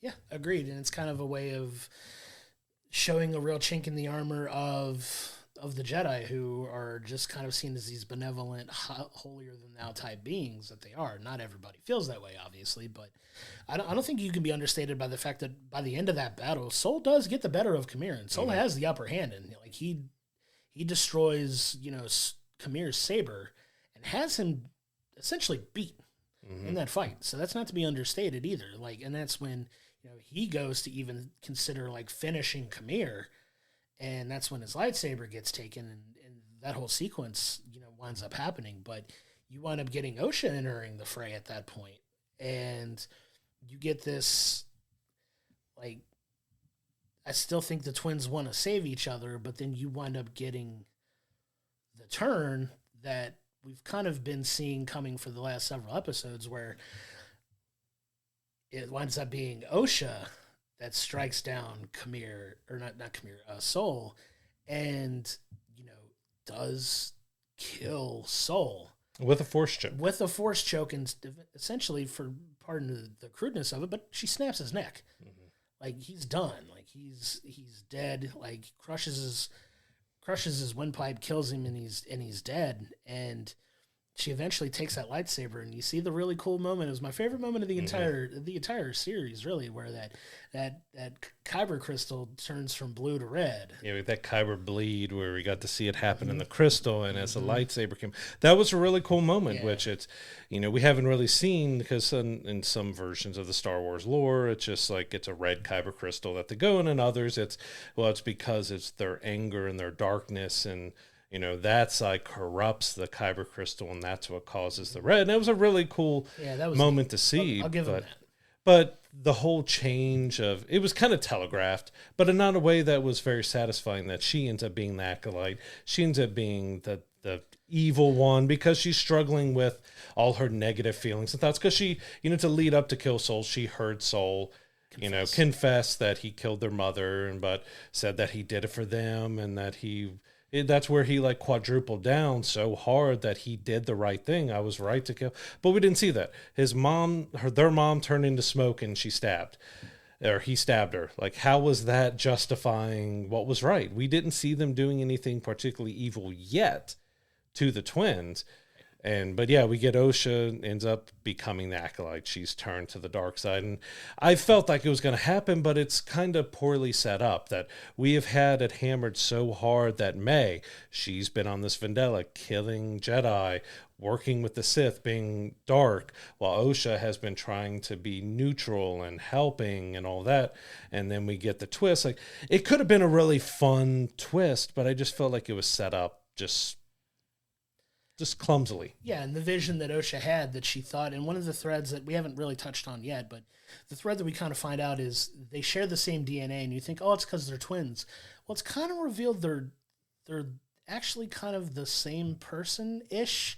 It's very loosely delivered in a way that wasn't super satisfactory to me. It's like you're the same person split into two, essentially, is what it kind of feels like. It was very lazily written, in my opinion, but they're twins, but they're not twins. Yep. You know what I mean? Like, it was very poorly handled, the way that I think about it. But the vision that she sees isn't of May, it's of herself being the one that kills Saul. And she winds up, as we've watched throughout this, the last piece of the puzzle you need to really prove yourself as the right apprentice for this Sith Lord is you have to kill a Jedi without using a weapon, which she does. And she winds up being the one using the force choke and the things that we saw May doing as a kid that kind of scared Osha a little bit. Well, turns out Osha has the ability to do it too, and she uses it very effectively here. And she's the one that, ends Soul's life, and they take off running. You get another thread in this episode with Vernestra that we haven't really had a ton of up to this point, but come to find out Soul has turned on his tracking beacon, and they know where they are, and they're on a race to get them, and she's going herself to, seal this deal. And when she lands on the planet, we finally get that reveal of what we've been waiting for at the end, where, the startled reaction of like, wait, I sent him. Mm-hmm. He's here. Yeah, so it comes to find out that Khmer was Vernestra's Padawan, apparently, at some point. And there's this forced connection between them because he gets that, oh my God, and is like, he senses her too, and he rushes, in just the way that made me laugh. He rushes and throws the helmet on. Mm-hmm. Like, sorry, bud, you're busted. Like, we know it's you. Like, yeah. But you get this, what I think is a little bit of an interesting twist here at the end, where they discover, everybody kind of goes their own separate ways. The twins try to escape together. I keep calling them the twins, but for the sake of the story, I'm just going to call them Osha and May wind up running off together away and like trying to get away from everybody. They're like, we're making a clean break. We're going to help each other out here. And they wind up making the way back to the tree that we see in a lot of these flashbacks, that seems to be like the central like force entity on this planet. Yeah, right? Like, feels like that's where the Vergence is, and that's where it's happened. That tree is very connected to the twins. Correct. And everything else. Like, that's the Vergence that they've been looking for. Yeah, and they make their way there, and they're ultimately like, you have both Khmer and the Jedi chasing after them, right? So Khmer finds them first, and he offers Osha again a chance to come And, you know, I think he offers them both. But I think Osha wants May to get away. And Osha offers to train with him as long as May can leave. That's the ultimatum that she gives him. And then Kamir offers to wipe the mind of May to where she forgets any of this ever happened, which is kind of a weird twist because you deal a little bit with, like, you know, the whole, you know, everybody does the thing when they talk about, like, these aren't the droids you're looking for, kind of like the mind control a little bit, but you see, like, just the intent that power could be used for to, like, completely erase somebody's mind. And this is the first time we really see that being offered, and they kind of agree to it, which is a little concerning. I had a lot of problems with that sequence at the tree because, as we said, they all kind of go their separate ways. So Osha and May, you know, May ends up taking and showing Osha how she escaped because they climb down and go through the tunnel, which if it's an exhaust port or something that's like that, it's got arrows that are pointing the way out with motion sensors that go through. Right. But they go to the tree and they're just kind of waiting there. And, of course, Kamir finds them and is talking to him about, like, I will train you, Osha, and you come with me. And she just very quickly, you know, early in the episode, he asked her, you know, this is a final time. Will you train with me? She says, no, that's not what I'm interested. That's not what I want to do. Because we did kind of get, which we didn't talk about, is that, you know, Osha and May end up in their room together and talking about stuff. And that's where, you know, May is telling Osha that the Jedi, you know, soul lied to you. And, you know, Osha kind of reveals, which is setting up her turn of that, the reason why she failed as a Jedi was because she could not control and contain her negative feelings towards, you know, May and everything that happened there, but it turns out like it should have been its soul, and that's why she ends up killing him. But we get to the tree, and she's just like instantly, okay, I'll train with you if you let my sister go. But it's like, the Jedi are on, you have Kamir here, and Kamir has been trying to get May to be the Acolyte. Now he's turned his attention to Osha, but like, couldn't have Osha ran away May ran away a different direction while Osha and Kamir was somewhere else? Because the Jedi weren't that close on them because there was a long sequence of them talking and everything. It just kind of felt like instantly, okay, I'll train with you. Let my sister go if you wipe her memory and stuff. But it was just so weird because, again, this is the problem I've had with the twins, with the girls all the way through this, is because they change on a dime. Like all of this could have been very intriguing and interesting if it was just not as clumsy as it is, because they just turn at a second between light and dark and yes and no, and then it changes too much. And then we get, as they're hugging and Kamir's about to wipe the memory, they have a saying that they've said to each other because they know that they are two, that's always one. And like they kind of someone, like a big reveal from Soul is supposed to be telling them that, hey, you're actually one person who's been split into two. Well, then the twins kind of say a saying that kind of confirms that, well, we know that we're two people as one. And it was just, what? Yeah, it was definitely a weird way that they handled it. Like you said, it was so flimsily written that it hurt my brain at times because you're just like, the opportunities are there to, I think, tell the same story in a way that is a little bit more cohesive, in a way that makes sense, right? So we get to the end of this episode here. The Jedi, I think the fear was that they knew the Jedi were going to find May and they were going to use May to find Osha. And if I take like a 30,000 foot view of this whole thing, it's like they know that they're going to find May. If they use their, you know, whatever powers that are at their disposal to get May to tell them where Osha and Kamir went, then they're just stuck in this endless loop of being constantly hunted by Jedi and everything like that. So maybe the point of wiping her memory was to benefit both of them, and she's just kind of sacrificing everything for her sister, which is fine, but it's just how they got there that I have the issue with, right? So just kind of taking a little bit of a step back and looking at it from there, I kind of get what they're doing as far as that goes, but it's not so much the why, it's the how that brings I up have more of an issue. Big issue for me, because we're seeing that these twins are very strong in the Force, that they're created by a Force version. So there's, you know, as we potentially setting up down the line, one of the strongest Force users that we've ever had with Anakin and Darth Vader was created via Force versions.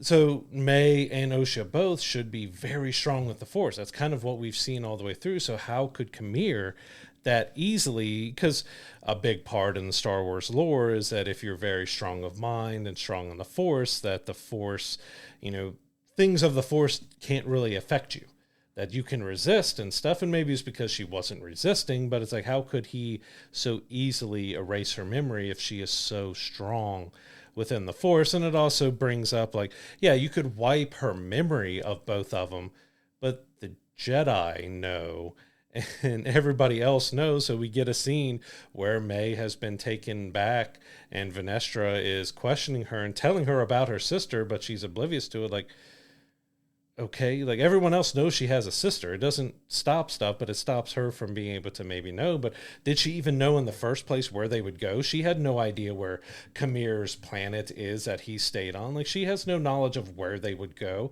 So what could they have possibly used, unless maybe because we didn't see it, that May did know and has been to the planet? Because I guess we have somewhat seen that May is on that planet. Now that I think about it, trying to go through all, she's been on that same planet.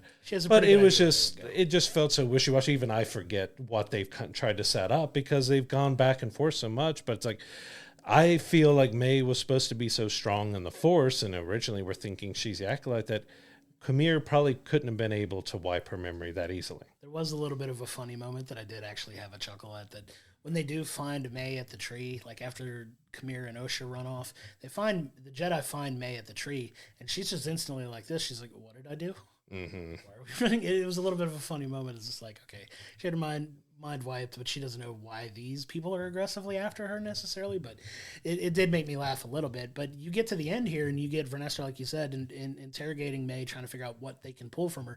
She realizes that she's had her memory wiped at this point. So now she has the opportunity to kind of cover her own tracks a little bit, and you get that, because one of the threads we hadn't touched on, like, since we've been reviewing this episode, is at the beginning of the episode there is kind of this independent person that comes in, has been investigating the Jedi, right, or has investigated the Jedi in the past, and he's starting to launch this investigation into the Jedi. Well, Vernestra takes this as an opportunity to kind of throw it all on Sol and make Sol like this lone independent wolf who went rogue and kind of acted on his own accord, and like, this is all him, but he's dead now, so it's very convenient to just pin it on him and wham bam, thank you man, we're done. And it is what it is, and it's just him. And it's this kind of pounds home the Jedi aren't as altruistic as you think they are, because Vernestra is a very high-ranking member of the Jedi Council, and she's willing to cover up the misdeeds of somebody she was close to kind of help the Jedi save face a little bit, which is not a very good thing for people to do to begin with. But she's kind of just making Sol this patsy that, like, okay, it's all on him. He's dead. He's gone. It's all put to waste. Like, they say he took his own life, which, okay, we'll say that we can medically prove that that's the case, but... Well, she, in a very Luke Skywalker, Darth Vader, Return of the Jedi, burns his body out at River. So, like, there's so many throwbacks of the movies, which it's fine, but it just doesn't make a whole lot of sense. So, like, we are, overall, this series is painting the Jedi as not being as good as we think they are and everything, but we've got really no Jedi who was really good, other than we got Jecki that everyone liked, but she was killed off pretty quickly in just... where we saw every Jedi being horrible. And this is hundreds of years. This is High Republic area, 100 years before the prequels, which we still got the Jedi being out there and big and in control. But, like, we're already painting every single Jedi as really kind of horrible and not very good people here. Even Vernestra, she's very sneaky, and she's almost trying to manipulate May in that sequence she has. And, of course, she instantly goes to lying to cover her bigger mystery with Kamir, that she's been able to cover that up for so long. And it's just like, I get what they were trying to do, of not showing the Jedi that they're not as good as everyone feels they are, but it's almost trying to immediately in 8 episodes of the season just kill any good that we've ever seen of a Jedi. And let's kind of move to why I think this is more of a season finale and not a series finale, because this is very much written like a season finale. They leave open some threads and some stuff that could potentially lead to a second season, right? So you have the whole hunt for Is there going to be a hunt for Khmer and Osha now? It doesn't feel like there necessarily might be, because of the whole blaming it on Soul, and nobody knows that this mystery attacker exists other than Vernestra now. Like, really, she's aware that he exists and he's out there. But does that mean everybody's going to stop looking for Osha at this point? Is the hunt going to move to Osha and they don't know about this person? And so there kind of leaves open some of these threads that could potentially lead into a second season. We get a reveal of an introduction to a very much talked about character in Star Wars lore that has been alluded to in the past, that finally makes a little bit of a physical appearance in, and I'm going to say it, Darth Plagueis. You see this entity that is supposedly Darth Plagueis that we've been talking about for however long in Star Wars lore now. It was alluded to in the last trilogy as well. And you see that character. That's not something they're just going to throw at a season finale just to be like, oh, he's around. Like, that leads me to think there's going to be more that's potentially explored if they anticipate getting a second season of this, which I don't know if there's ultimately going to be, but the way they wrote it certainly feels like they're confident that it's going to happen. Oh, absolutely. Yeah, Darth Plagueis is a very huge part of, that's what he does. Everything else ends up leading to what the Virgins and everything that creates Anakin, and can give us some deeper lore between all of our Sith and everything. And it was interesting. We just got a little peek out of a cave and stuff for him, but yeah, they're definitely setting up for season 2. When they say it ends in a way that they're ending season 1, if it ended there, it's its own self-contained. It really isn't. There's still a lot of, like, we got none of the mystery really behind Vernestra and what happened with Khmer and all that. Like, none of that was really touched on, other than recognizing that, yeah, that's her apprentice that's gone rogue. And there was also some more that, are they setting up a romance between Khmer and Osha? Because we end with them holding lightsaber in hand. Like, and then I've heard there was a scene that was cut from the finale where they actually kissed. So it's kind of that same controversy that we had with the sequels, and where Kylo Ren and Rey kiss at the end of that movie. Like, where does this come from? Like, he spent a couple days with Osha, but most of his time through this entire series is spent with May. But where is this relationship, love, physical relationship coming from? Like, is he just attracted to her because she's a Sith now? And like, that just kind of the last scene we have of him holding lightsaber and hand together, just like, what was that supposed to mean? Like, I thought Manny was probably the biggest bright point of this series. 100%. He was fantastic as Khmer. He played it so well. His action sequences were so great. He looked great in his outfit. And what they did with him was solid overall, other than this kind of little bit of a relationship thing that they tied in, which, of course, that just them tossing a little extra thread for the next season of, is there actually some sort of relationship that's going to build there? And what does that mean? Is that setting up for something big of having a Sith child that grows up to be someone else that we really know, who may be attached to Darth Plagueis? But it also brings up questions with Plagueis, because I think in this timeline, he's only supposed to be like 15, 20 years old, somewhere in there. So that didn't really look like a 15 to 20-year-old Darth Plagueis in that. So it just, in the end, I just had so many more questions that, again, maybe that's great. Then we can get answers in season 2. And I'm not wanting a season 2. This season as a whole overall was clumsy. Like, it just did not tell its story very well. It has a very intriguing, interesting story. What they laid out and what they have and stuff that went there was interesting. It just was not done very well. Like, the writing was a bit rough. It was very clumsy. Things just didn't make sense. And there's some that you just went, especially Soul. He just became such a character that you almost hated. And again, I get that is probably part of the reason, but you could have done something a little more interesting with him to have some sort of redemption, that even he was a flawed Jedi, but you didn't really get much good out of him, because he doubled and quadrupled down on this obsession he had with kids. And that just doesn't sit well with me, with how his character kind of got destroyed at the end. And it's just clumsy writing throughout this whole series that ended up causing that to happen. I agree. And to put an exclamation point on this, even so much as to why I feel like there could be a second season. They literally end the season in the last shot of the season where Vernestra has made her pitch to the council for this review or whatever, or whoever's reviewing this situation. And then she goes and seeks the counsel of somebody higher on the Jedi Council than her, and all you see is a camera pan down to the back head of a shot of Yoda.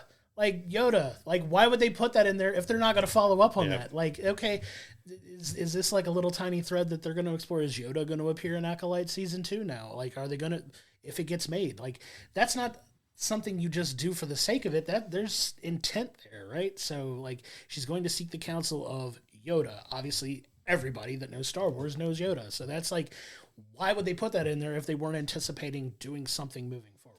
But could this also cause harm to Yoda's overall character? Because we have a giant controversy going on where multiple Jedi have done multiple wrong things. They're all hiding it and covering up. How much is Vernestra telling Yoda of the truth? And you think he'd be someone that would seek the truth. And of course, there's some stuff we seemingly see Yoda cover up in the prequels and stuff, but if this is 100 years before that, like, how much stuff has Yoda been covering up too? So does that hurt, potential Yoda's legacy that maybe he wasn't as good as everyone thought he was as too? It's like, it opens up, like, I love seeing Yoda again. It was a puppet, or at least it looked like a puppet and not being all CGI as we got with the, prequels and the second set of prequels and stuff with them. But it just opens up a whole nother can of worms that I feel like is going to be very clumsily done. Like, I'm not trying to hate on the writers or anything else. It just, in the end, that's exactly what I felt like. This story could have been really solid, really well told,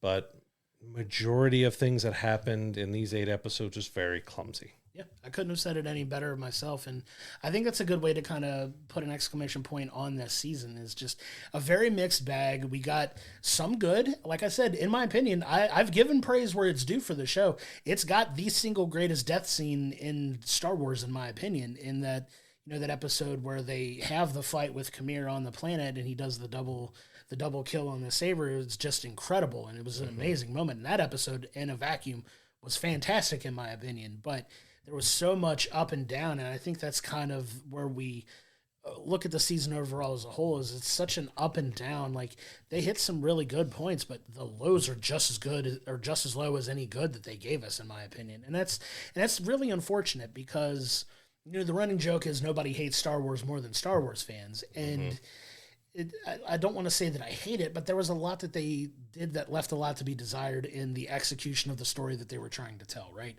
So, in my opinion, overall, it was more of a miss than a hit. If I were to put it that way. I still think if you like Star Wars, it's worth giving it a watch. Like, it really is. If you've been on the fence, like, this is just our opinion on it. You may watch it and wind up being very happy with how things go, and if they are, good for you. Like, it's all good. But there were so many things that I felt like, in my opinion, as just a way of telling stories that just didn't sit that right with me, that I think they could have done a lot better. And that's unfortunate, because the premise alone, like we've said numerous times now, the premise is cool. Like, it's a really good premise. And you see in some cases what I feel like they were trying to do, that they were hitting on, but the follow-up or the execution of what comes after it or before it a little bit was leaving a lot to be desired. And that's where my frustration with the show has gone, because it's been like, okay, this was pretty good. And then we take a step back. It's like a step forward and a step back constantly, and instead of it just like continuously getting better and better to reach this ultimate climax. And that's what we want out of the stories, right? I'm okay with a slow start and a slow build if we get to that end point and it's like, yes, the journey was worth it. And this one, it just kind of feels like just such a mixed bag that I wish it would have gone better than it did. Yeah, like you could have mystery and you can have hidden things reveal as long as, those threads come together and they close. But in this one, we have so many threads that just go in different angles and then they somehow wrap back around to get back to some point. Like, a lot of it just didn't make sense. Like, it felt like something where they felt like they were being a lot more clever than they actually were, and their execution was just clumsy. Agreed. Of capitalizing on those points. Like I said, the first 2 I really enjoyed. It got me hooked. I wanted to see. 3 took me out of it, and they just had trouble coming back from that. Like, 1 and 2 started pretty high. 3 took us down, and then it was little hills, and then like 5 took us up a little bit, back down. 7 took us really far down, and then 8 was just a slight bump up, just where if it had better execution, this could have been a really good story overall. And again, I feel like it hurt it that they weren't hour-long episodes that allowed that mystery and all that they were trying to set up to breathe a little bit more. I also think they waited just way too long between 8-episode season, 3 and 7 being your big flashbacks. Like there's just between those wasn't enough to kind of keep our interest. Like you set up this big reveal in 3 of what the Jedi potentially did at this coven, but you waited so long to give that payoff that at that point you almost didn't care about it. And then when it happened, it's like, all right, none of this makes sense. None of it ties to the motivations that May should have had. We still didn't get any connection of how Kamir and May met up. Like we know May made it to the tree afterwards, and that's all we really know of where she was. So when did she leave the tree? Who found her? Did Kamir end up on the planet just like the Jedi were? Like there's so much mystery that just wasn't settled. Like we had some setup with characters that just never went anywhere. And like I said, Torben didn't really make a whole lot of sense. He was a guy that was an angry, antsy teenager apprentice that ends up putting himself in he becomes a master, meditates for 10 years and take poisons and kills himself because of his part of it, but he didn't really do much there. Kaunaka really didn't do too much there. And, 90% of it was on Sol. And like I said, Carrie-Anne Moss was kind of wasted on Endar. That just didn't do much with a lot of these characters. And that's the biggest problem, that we had so much put on the twins, but their story was never cohesive.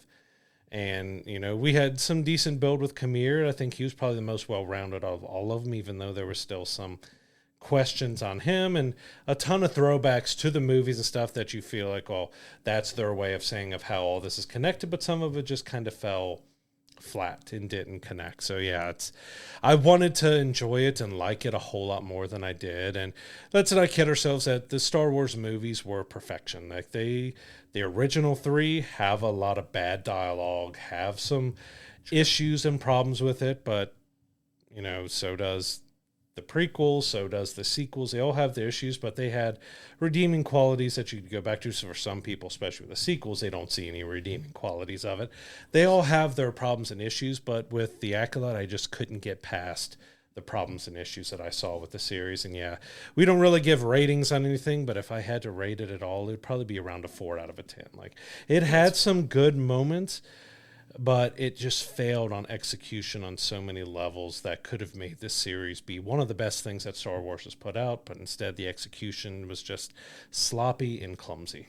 I agree. And I still plan on eventually, I know we've kind of talked down on this a lot, and I'll end it with this. It does seem to be one that I'll still probably go back and watch all 8 in a row, just to kind of see if it changes my opinion on it any. Now that we've got the entire story, if I go back and watch it linearly, like all the way through, like we would normally binge watch a show, if I feel any different, I'm gonna let it simmer for a little bit, and I may come back to it in like 3 or 4 months, probably later in the year, wintertime, like a winter day or something. I might go back and just binge it the entire day and see if I feel any different about it. But it'll be interesting to see if it changes my opinion watching it that way as opposed to doing it week by week like we have, where we get a little more time to really reflect and digest what we've seen before we watch the next one. Obviously, coming back and talking about it here it has helped a lot, but I would love to see if my opinion on it changes in a few months when I go back and watch like all 8 episodes in a row. Yeah, I feel exactly the same. I want to let it sit for a while, so a few months down the line, I'll go back and binge it. Because, truth be told, I watched most of these episodes twice. So I didn't just watch it once and have my opinion. I watched it once.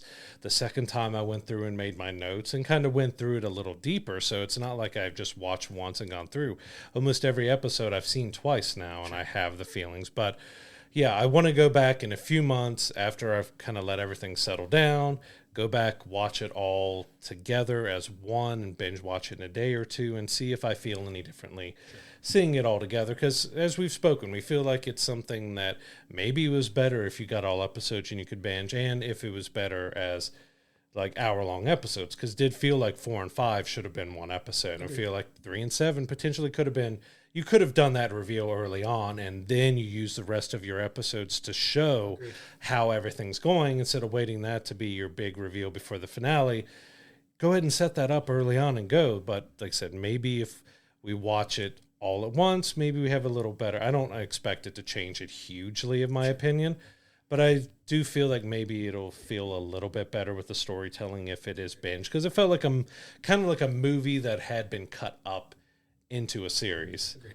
And overall, the finale gave us some decent points, some good action, set up some interesting story points before a potential season 2. I do hope if they get a season 2 that they take better care of the story, and maybe I'll be a huge fan. There's some series that I've enjoyed that it did have a weak season 1, but it got better as it went on. And I hope for the Acolyte and for Star Wars fans and for them that maybe they do take this feedback.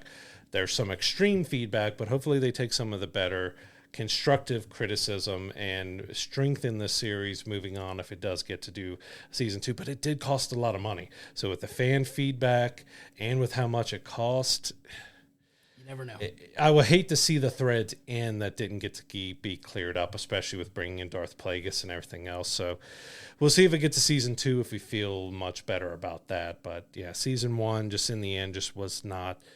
It was a good premise with a poor execution. Agreed. And you can find all 8 episodes of The Acolyte right now on Disney+. Go check it out and form your own opinion. Come talk about it in our Discord. Come talk about it on our YouTube videos. Let us know what you think. We'd love to hear your thoughts on it. Yeah. Moving on to our film review of the week, we have Twister. So we have what we've been waiting for a while on it, but we talked in our Guilty Pleasures episode about how much we love the original Twister with Bill Paxton and Helen Hunt and just kind of what impact that movie had on us. And so Twisters, when it was first being announced, it kind of was going back and forth. All right, is this a sequel? Is it a reboot? Is it a remake? It's kind of yes and no to all of that. Like it's its own thing, but it could be a sequel. It could be a reboot. It could be a remake. But in the end, it was a movie, thankfully, that I really enjoyed. Like I had questions about how it could live up to the kind of cult classic that the original Twister has been, but it was a big, crazy, over-the-top summer blockbuster that I really enjoyed my time watching this movie. And, our 2 leads with Daisy Edgar Jones and Glenn Powell were so charismatic and worked so well, and they both played their characters well. But yeah, in the end, I really enjoyed this film. It was really good, and it had a lot to live up to. Like you said, Twister was a huge hit when it came out. It was a big, big, big movie when it was out, when it was originally released, and there were a lot of those questions that they kind of answered a little bit. There are some subtle, like very, very subtle nods to the original and some homages paid to the original. Follows a couple similar story beats of, it starts with a tragic event with a tornado that kind of shapes, the mindset that our main character, Kate, is in as the story progresses, right? So she has this traumatic event. She starts out as a storm chaser. She's not the little girl that loses her dad to a tornado like you see in the first one, but she does go through a traumatic event already as like a young college, like early college age storm chaser that, results in some loss. And we flash forward after that to where she's at currently, which is, working for the National Weather Service in New York. So she moves from Oklahoma to New York to pursue, still loving weather, but she has this very Bill Paxton-esque natural gift for predicting weather patterns and things that would cause a tornado, right? So you see a lot of that on display early on where she's like getting input from other people that she's working with, like, hey, what do you see? Do you see this shifting? Like, oh, this is about to die. Well, the numbers don't tell us that, and then literally what she says is going to happen happens, and they're like, how did you see that? And it's just a natural gift that she has, but she does such a good job of, kind of really diving into that role that she's almost kind of like a hybrid mix of between Helen Hunt and Bill Paxton, really, in this film. She's definitely a Joe and Bill, like, mix. She's got her kind of wildness with her ideas of what they could be doing, because that's what we get with her youngness. She's doing to get some sponsorships to get money to do stuff that she thinks she's got these barrels that they can release, which is basically the same stuff that's used in diapers, and that they can use a concentration of that with some other chemicals and release that into the air to potentially stop tornadoes after they formed. But we also get, I guess, one of the more confusing points within that initial sequence is that we have Dorothy 5, which, of course, from the original Twister, Dorothy was what the main concern was of getting these spinning, devices, sensors up into Tornado to get information. So it was supposed to be a combination of her chemicals with the sensors going to give them the data, but we don't really end up getting, and that's just some spoilers. We'll have some light spoilers within, this review, that we don't really get kind of any payoff of where Dorothy came from. We know it's a nod to the original, but this is where you get the confusing. Is it a sequel? Is that somehow Joe and Bill gave her that to use or something, or if there's a connection there? Because we'll find out later in the movie that, who at least Kate's parents are and stuff. So we get that, well, that's not a connection to Joe and Bill, because you going in, you think, well, maybe this is the daughter of Joe and Bill or something, which we end up spoiler, but it's not. But that was kind of a little confusing, because we got Dorothy 5, because we know Dorothy 1 through 4 was used in the original movie. Like, where did they get Dorothy from? And it kind of didn't play into the rest of the movie after that. And that's what I mean by kind of a subtle nod to it. So the device one of the devices they use is called Dorothy, and kind of an ode to the original Twisters. It didn't really necessarily need any more diving into that. You could see the correlation between Dorothy and tornadoes if you've ever watched Wizard of Oz, but it was a nice subtle nod to the old film that I think was respectful in a way that they used it, and they didn't try to repurpose it or make it do anything. It was kind of used in a similar manner, right? They wanted to take that information, release it up there, get the data that they needed, as well as trying to release these chemicals that would, their ultimate goal is to stop tornadoes and help people. That's kind of the same motivations that they have. And now this story is being told in a little bit more of a modern way. And, her friend Javi, who was the other person that survived the tornado that was part of her group, is working for this company that has a way, using some very strong funding from some wealthy people that we find out later on what their motivations ultimately are, but they have the technology available to potentially get more information about a tornado using these special government R&D radars to figure out exactly how a tornado is formed. Like, you see the impact, but how does it actually form? What's the chemical composition? What's the scientific data behind what causes these to actually form and what that looks like? And Javi is trying to recruit Kate to join him on this, and that's where everything kind of kicks off, because she's at that point done, like, through that traumatic event, she's done chasing. Like, she has no interest in doing it. Yeah, she moved from Oklahoma to New York to kind of get away from tornadoes and weather. Right. And while still using her gift to accurately do that as far as, her job. But he recruits her back in to kind of come back to Oklahoma and do this, kind of tugging at her heartstrings a little bit. Like, hey, this is going to be used to help people, right?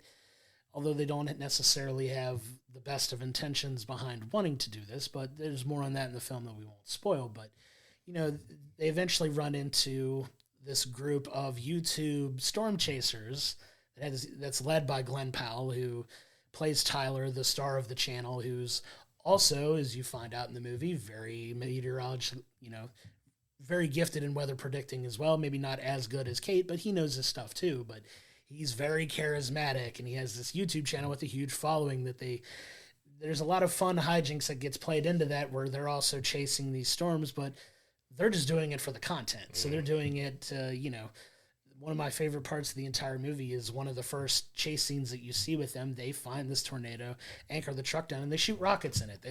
And it's literally, filming a video like, hey, can you shoot a rocket into a tornado? The answer is yes. Yeah, it's fun because it's playing off of kind of what YouTubers and stuff are, of the craziness that they've done. But you also got a mix with Tyler's crew, that it's Dr. Jonas, which is Carrie Ellis's character from the original Twister. It's a bit him and them, that they're the rival group that seem to have bad intentions, but it's also a big mix of Bill and Joe's team, of Dusty and that whole crew. So it's kind of merged those two entities together, because we do get some evolution to Tyler and the relationship, but how you perceive them, because at first you just see him as a loud, don't care about anything, they're just there to make a buck and make videos. But we do get a good evolution. Like, yeah, Glenn Powell is so charismatic, and he plays so well, of going from that over top crazy guy to actually having some decent depth to his character, that we see a good turn in him about halfway through the movie and see what he really kind of truly cares about, while also still being kind of silly and crazy, which there was good and bad to that, to where he kind of at one point just abandons his team for her. and we don't really come back to them. We get a kind of a payoff, like, I'm sorry for abandoning you, but it was just like an instant cut, like, all right, I'm over here with her for now. And but past that little bit of sequence there, we've got some good building of his character, and with Kate's character of, yeah, we get that she's kind of very scared and nervous after, seeing her boyfriend and her friends, go up against an EF5 and what happened to them there. And she's very hesitant and scared about going back out there because she gave him a week. Like, I'll give you a week, I'll help you do it. But she ends up getting scared and kind of pulling off. And, she gets a decent amount of development from that she kind of grows to even up to a finale of the movie of where she's shown that kind of evolution where she's going. But yeah, Daisy was really great as Kate, which maybe had her name said a little too many times. And it was like, oh, this is Kate. Have you met Kate? Kate, where are you at? Kate, where are we going? Kate. A lot of Kates in there, but it was a lot of fun. And even like I said with Glenn Powell's Tyler, had mixes of Carrie Ellis's Dr. Jonas Miller. We have Superman, our new Superman, David Cornsweet, is in there as Scott, as kind of the right-hand man of Javi. He definitely gets more of the traits of Dr. Jonas than kind of Tyler. So Tyler gets some of it, but most of it goes to the other side. So we kind of got both groups have their Joe and Bills and Dusties while also having their bad group upon it. But I thought they all did like really well. There's no one who really felt out of place. There's, I would say with this one, with Twisters, had great parallels to the original Twister. It did a lot of things paying kind of homage to the original while doing its own thing. Like I would consider it a companion movie. Like, as I mentioned, everyone was trying to figure out, is this a sequel? Is this a reboot? Is this a remake? Where does it exactly fit? And to me, it's a companion. It could be in the same universe. It could be in its own universe. It's just kind of, it's not better than the original, but it is a great, fun summer blockbuster movie that everyone did really well in. It gives you enough parallels of nostalgia and throwback to the original while doing its own thing. But it was so much fun to watch, even though it did go really over the top with like the fire, NATO, and everything else. But it had a lot of emotion behind it, just as the original did. The original dealing with the divorce needing to be signed and them trying to, go through and get this data because it's kind of their last possible chance to get this done. And, this more is not about divorce, but it's about, her, what happened to her as a kid and how that's affected her as she's gone on. And so that's why I said it's got great parallels. It's not a solid retelling of the story, but it does enough of going over into Twister, but staying in its own lane. Agreed. And I really enjoyed it as well. It was a lot of fun, and the character work and the way the characters were written was really well done. But it also does a really good job of really showing just how dangerous tornadoes are, right? Mm-hmm. So it pays enough respect to these tornadoes that you see it more so in this one than you do in the original, the devastating aftermath of the tornadoes and what people have to go through, right? So it presents them, I think, in a smarter way that makes them feel more dangerous in a practical sense, mm-hmm. right? So obviously the big tornado in Twisters was the huge, EF5 that kind of is predominant through the back half of that first film. Well, you get the EF5 in the beginning of the film, and then you get just as big of one, like in other like larger tornadoes, like throughout the rest of the second film. Like there's the big thing about this movie is there's this huge outbreak of multiple tornadoes now, and you get several different kinds. And I think it does it in a good way that practically shows, just how dangerous these things are and the effects that it has on the communities that it impacts, because that's kind of more of the heart of the film is you find out that one group is using, this information to kind of have financial gains, but it's not the group that you think it is, right? Yes, this one group does make a little bit of money, but you find out they're more interested in actually using that to help people. And that's where you get a little bit of the shift in the film. And there's a lot of heart involved in that too, but the way it was written is so smart, so much character, smart writing for characters. I know we just spent a lot of time like doing the opposite for the Acolyte, but coming in for Twisters, like these characters are written in such a smart way that, you see clearly defined motivations for everybody, and you get that smart character development throughout this film that it keeps a lot of that heart. It was funny. It was heartfelt. It had a lot of good it's a lot of things you want in your stereotypical blockbuster films. Like, this is it. This is a very well done movie that deserves to be, one of the higher grossing films of the year, in my opinion, and so many people should go and see it. I know it's going up against an absolute juggernaut next week that may impact it some, but it was really well done, and I really, really enjoyed this movie. Yeah, and like I said, with all the parallels and stuff, like we had twin tornadoes in Twister, and we get a different version of that here. You had the movie theater scene in the original, and we got the rodeo and that. So they do enough to like say, all right, we're very similar to the original Twisters, but we're doing it in our own unique way. While, the movie theater scene, the drive-in scene for the original was such a huge scene for it. This had a huge impact as well, where they went even deeper about how dangerous and strong their tornadoes are, with people not listening. Of course, more commentary on people nowadays, like, I don't care, I'm going to go do whatever I want. When you have actual people like, hey, we know what we're doing, you should listen to us. Oh no, I'm just going to go off and do whatever I want. But yeah, it was well acted. Visual effects looked rather solid most of the time. There's a few times that it looked a little off, and like I said, the Fire-nado, while cool, it was also one of those just absurd, kind of over the top. But overall, it did really good, especially it even touched in some aspects that we didn't fully get with the original Twisters about rain-wrapped tornadoes, of tornadoes you can't really see. Like, you can feel what's going on, but you can't really see what's happening. And I'm glad that they, showed that aspect of, like, many tornadoes, especially in real life here that we see, or you're not going to get big visual, especially once at night. They're wrapped in rain. You're not going to see them as well. And I'm glad that they touched on, that aspect. And we even did get a little bit of touch on the aunt and the food and the dining sequence with her, her mom. But it was done in a different way that was done really well. And there's even a great sequence between Tyler's character and Kate's mom, where he kind of brings up his merch and other stuff. That was just really funny to do, and they all played it off so very well, because you could see some nervousness in him and stuff as well. So it was like he thought he was doing something like really nice and noble, but instead it was like very cringy and everything. But it played off so well, because Glenn is such a likable, even when he's playing someone who might have some mixed motivations. You're supposed to think of him one way. He's got that charisma and ability to really show it off in a different way as well, to get you to kind of think he's insane, but at the same time you get to the heart of him and his character, and like everyone did such a great job. But it's one that we've also talked about a lot, about going back and visiting, going to the well of stuff. Like, did we need to go back and revisit Twister? Because it's such a cult classic. It was done so well, so enjoyable. It had its problems and faults and stuff too, and like I said, trying to match, you have a Dusty type character in here, which he does his own thing really well, and he's very Dusty-like, but he doesn't match up to what Philip Seymour Hoffman did. But, he does that character in his own way very well and stuff. But in the end, I feel like this was well worth revisiting. Like, it's not going to replace the original Twister.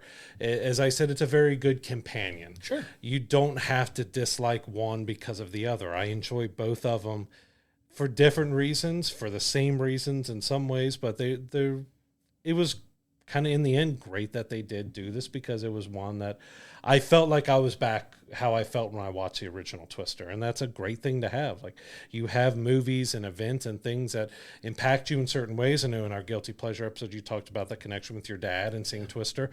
I felt kind of how I was back then, and it just made the experience even more enjoyable. Yeah, make no mistake, this film does stand alone on its own as a good movie. Like, you don't have to have seen Twister to appreciate Twisters. Like, it's a really good movie in its own right. It just happens to be a similar parallel to the original Twister, right? And they, marketed it very similarly, but on its own, it stands alone as a good movie. I really enjoyed it. I can't recommend going and see it in the theater enough. Mm-hmm. Like, I don't think you'll get the same impact from the movie watching it at home, unless you have like some wild surround sound setup. That would be really cool. But if you don't have that, seeing it in the theaters, it felt like a big movie in the theater. Like, going and seeing it in the XD theater that we went and saw it in, with the enhanced sound, really does help a movie like this feels heavier. You feel the rumbling in your seat when you watch it. Like, you feel like you're immersed in the story, and it does a good job of it does a good job of portraying that in the theater. It's definitely one to go see there, I think. Yeah, it's a big theatrical movie. Like, this is a movie that is made to be seen in theaters. It is a huge, big summer blockbuster disaster film that, yeah, the big screen, the big sound, all of it really needs to be had in a theater setting. And we even had a chance for thunderstorms where our screening was going on. So I kind of jokingly beforehand, like, well, we could have the roof ripped off. And we're like, oh man, this is immersive. Like, it wouldn't really even get us like, oh, we're just in this movie. Like, wow, like we're going 5DX now. And but yeah, it was so much fun. It was very well done. It paid enough tribute to the original while doing its own thing that it didn't feel like it was a retread, that it was its kind of own film set. And what if they do another, it could potentially continue on doing more parallels to original. Maybe we could see Joe pop back up or something with Helen Hunt or something, or they could keep it being its own thing. Like they kind of left it open where it is its own thing, but it could be connected to the original, but it could also not be. Like they kind of left it open enough that they could kind of do whatever they want to it from here, that it's kind of left open that you can make that case that, okay, yeah, it is a sequel to Twister, or no, it's its own thing. It's kind of a reboot remake, but it's its own thing. But sure, it's well worth going to the theaters to check out on the big screen. The sound, the visuals, like probably be one that'd be really great to see in IMAX as well. Like our IMAX around here, it's a little bit older, so it's not the same experience. I know a friend and coworker down in Florida, she has a 7-story, a huge IMAX down there to see it in. And I figured on that thing is probably going to be pretty incredible. I wish we could go see this at our OmniMax at the Cincinnati Museum Center and have the big dome all around us to see Twister, because I have seen, because they do educational movies there, and I did see one on tornadoes on the OmniMax, and that kind of brought me back to that too. Like, oh man, if they could do a special screening of Twisters on the OmniMax, I would be there, 100%. And it would be amazing. 100%. Couldn't agree more. But yeah, that's Twisters. It's in theaters now. Please go check it out. We know there's a ton of stuff to watch right now, but we think it's well worth the watch. If you're a fan of the original Twister, we don't see why you wouldn't enjoy this one as well. Come to our socials, come to our Discord, let us know how you thought, see if you felt the same or if you felt negatively or different about it, and we could talk about it and see kind of where we all fell on it. And it's going to be an interesting one to talk to people, just because we've already seen quite a few people have gone and they've had very similar feelings to us, that yeah, it's not going to replace Twister, but it's a fun companion to it. Agreed. And it's definitely one that'll stand alone on its own, and definitely interested to see what everybody thinks about it for sure. Yeah. So moving on to what's coming up this week. So not really a whole lot going on. Nope. It's probably one of the smallest weeks of the year. Pretty just boring. A small independent film called Deadpool and Wolverine is hitting theaters. So, of course, our most anticipated film of the year. So excited. We have been waiting for this. Even I've been trying to not look at trailers and stuff that's coming out, because they have been spoiling a little bit of it, but we know there's going to be a ton that we haven't seen yet, because almost everything is from the same sequences in the movie, and we can even tell at sometimes some of the CGI. With Hugh Jackman, his hair doesn't look right. Well, that's probably a scene he's wearing his helmet. But yeah, that's one of our most anticipated movies of the year. We've already got 2 showings booked of it. We might have 3 or 4 before the week or the showing's done. But yeah, Deadpool and Wolverine is finally here. So we cannot wait to see it. It's got me so high. I can't remember. It might have been Endgame the last time that I felt this excited for a movie. Yeah, at the very least, No Way Home, right? No Way Home with the marketing they did. But this movie is going to do absolute gangbusters at the box office. It's already tracking to be one of the biggest openings of all time with the advanced ticket sales. It's breaking all kinds of records. This movie is going to make a ton of money. Absolutely. It's going to probably wind up being a top 10 film all time, and I don't like to throw that around lightly when we talk about it, but just the buzz. I know people that haven't watched comic book movies in 6 or 7 years that are talking about how hyped they are to see this film. Like, it's got so much buzz around it. It's going to be the one that the internet's going to be talking about for months to come. It's going to change the way we look at Marvel based on just the people at Marvel that are talking about it. Like, this is going to be the kickoff of what they're hoping to be, back to that Avengers Endgame level of quality storytelling that we've been waiting for the last several years from Marvel. So very excited about this one. I can't wait to come back and talk about it next week. I'm so ready to see it, which we're not going to see it on our normal Thursday night because we got a concert, which is a band that we love. But I'm like, couldn't you reschedule that so we can go see it Thursday, Friday, and Saturday? Right, I'd have gone all days. But yeah, we cannot wait for Deadpool and Wolverine. It even looks like it might be a little more emotional than we kind of probably expect it to be too. Like we cannot wait to see this movie. We can't say that enough. Like, this is one we have been waiting for. It is finally here, and I'm ready to get my popcorn bucket too. Absolutely. As soon as that thing goes on sale, I'm getting it. So also coming out alongside of Deadpool and Wolverine is a small coming-of-age movie called Dee Dee, which that actually looks really solid. Yeah, and of course, it coming against a juggernaut, they're not expecting kind of this smaller independent film to do well, but I do really want to check this out because it looks like it is more of a...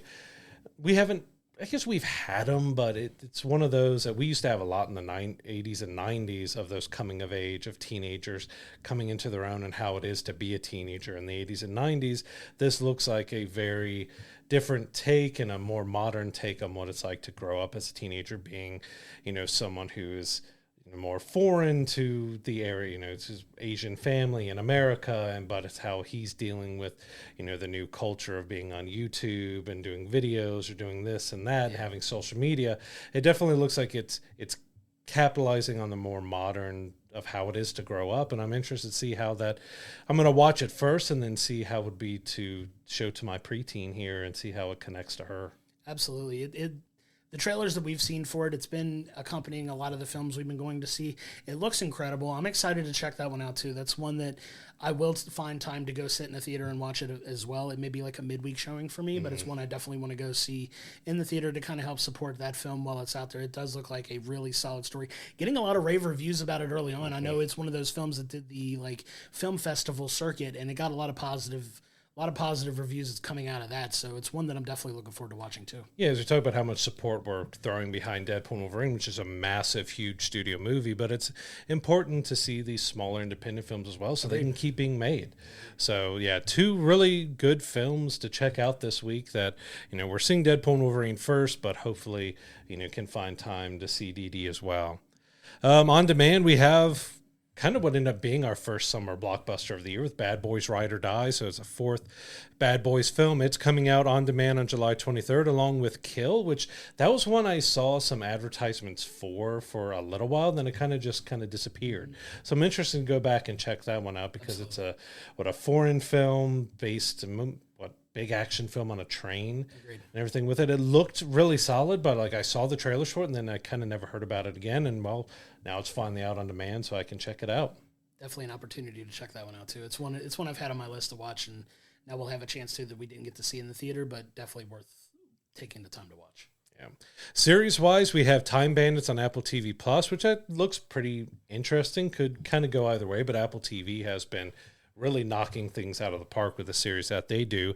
And one that I wanted to make sure got mentioned, which I forgot about coming out. So, this is also coming out just like Time Bandits is on July 24th. So Charlie Hustle and the Matter of Pete Rose is on Max on July 24th. So a documentary about Pete Rose. And if you're in the Cincinnati area or like baseball at all, there's definitely huge discussions on a lot of stuff to be said about Pete Rose, which we still highly believe he should be in the Hall of Fame.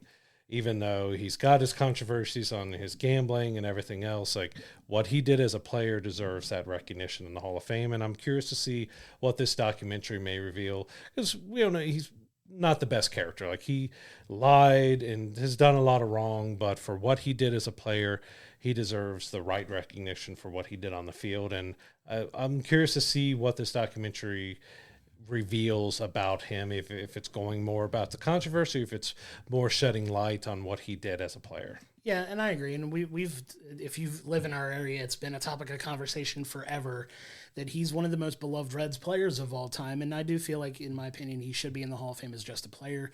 He was busted for gambling as a coach, as the manager of the Reds.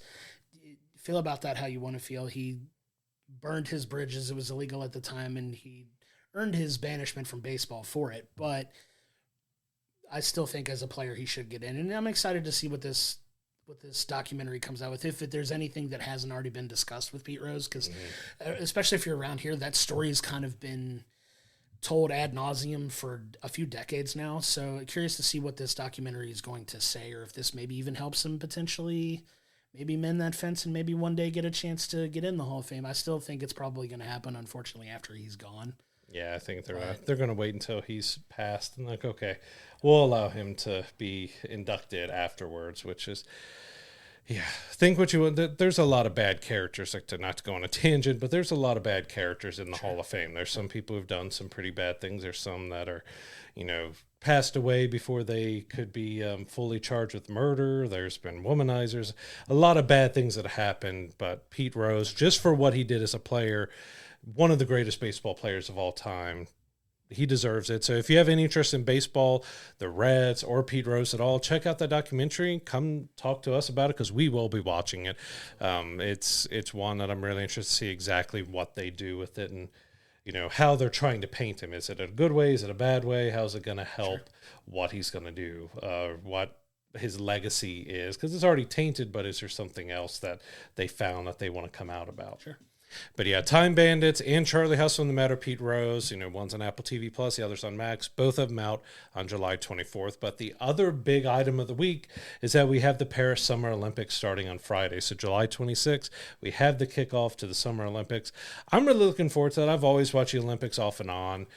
Different sports. My oldest daughter's getting really interested. She's big into archery and stuff, so she wants to see the archery competitions, but swimming, like, she's really looking forward to watching that. So it's going to be a nice kind of bonding experience to, lay around and watch some Olympic Games with her this year. Yeah, there's a lot of the bigger events are in the Summer Olympic Games that tend to draw the most eyes. Like you said, there's the track and field, obviously the racing. Swimming, basketball is a big one. If you're into sports, Team USA, competing there in both the men's and women's teams, looking for gold. There's a lot of things to keep an eye on there. It's always a big event in the summer every 4 years when this comes around. So excited to see, how USA and the rest of the world do with the Olympics. It's definitely one that a lot of people will be tuned in for. Yeah, and that's also going to affect kind of TV releases, as we see here. Normally in the Olympics, it's a pretty big thing. It's going on, especially being in Paris. We're going to be getting a lot of stuff that's, pre-recorded on, I believe it's NBC and Peacock, who's carrying everything. We also talked about how they're going to have the AI Al Michaels on Peacock for you to listen to recap stuff. I'm still not sure if I'm going to check. I want to see how it is, but I also don't want to support that them doing that. But yeah, that's kicking off. It should be hopefully a lot of fun and get a lot, because even I think one of the sand volleyball matches that they have set up is the background is the Eiffel Tower. Yeah, that's so like you playing beach volleyball with the Eiffel Tower behind you and everything is going to be pretty interesting to see. But yeah, that starts on July 26th. It runs through the middle to end of August. And that's going to be really interesting to see how that goes and how that kind of affects any other shows and things that are released during that time. Definitely looking forward to that too. But that'll do it for this week's episode of We'll Bring the Popcorn. Don't forget once again to enter our merch giveaway. We have a giveaway for our brand new shirts. You can get any shirt, any size you want, as long as you enter by August 9th. We wanted to make sure everybody knew that Friday, August 9th is your last day to enter our contest. We'll have the drawing and the winner revealed on the August 12th episode of the podcast that comes out. So please go to willbringthepopcorn.com/giveaway for your entry into that. Now, coming up next week, we are going to be reviewing TV-wise. We're going to do a review of the first 5 episodes of season 6, part 1 of Cobra Kai. That's a show we both have loved for a long time. Definitely looking forward to reviewing the first part of season 6. It's going to be in 3 parts. We got the first 5 episodes. We'll talk about it then. And we're also going to review that little movie called Deadpool and Wolverine that we've been looking so forward to. I'm so excited that that episode is finally here and we'll get to talk about it. Just letting you know ahead of time, that is going to be a heavy spoiler-filled review. So going into that, knowing that from us, we are going to be talking about the ins and outs of that movie. So please go watch it before you watch our episode. But we will be talking about that heavy next week. So until next time, I'm Josh, he's Brad, and we'll see you next week.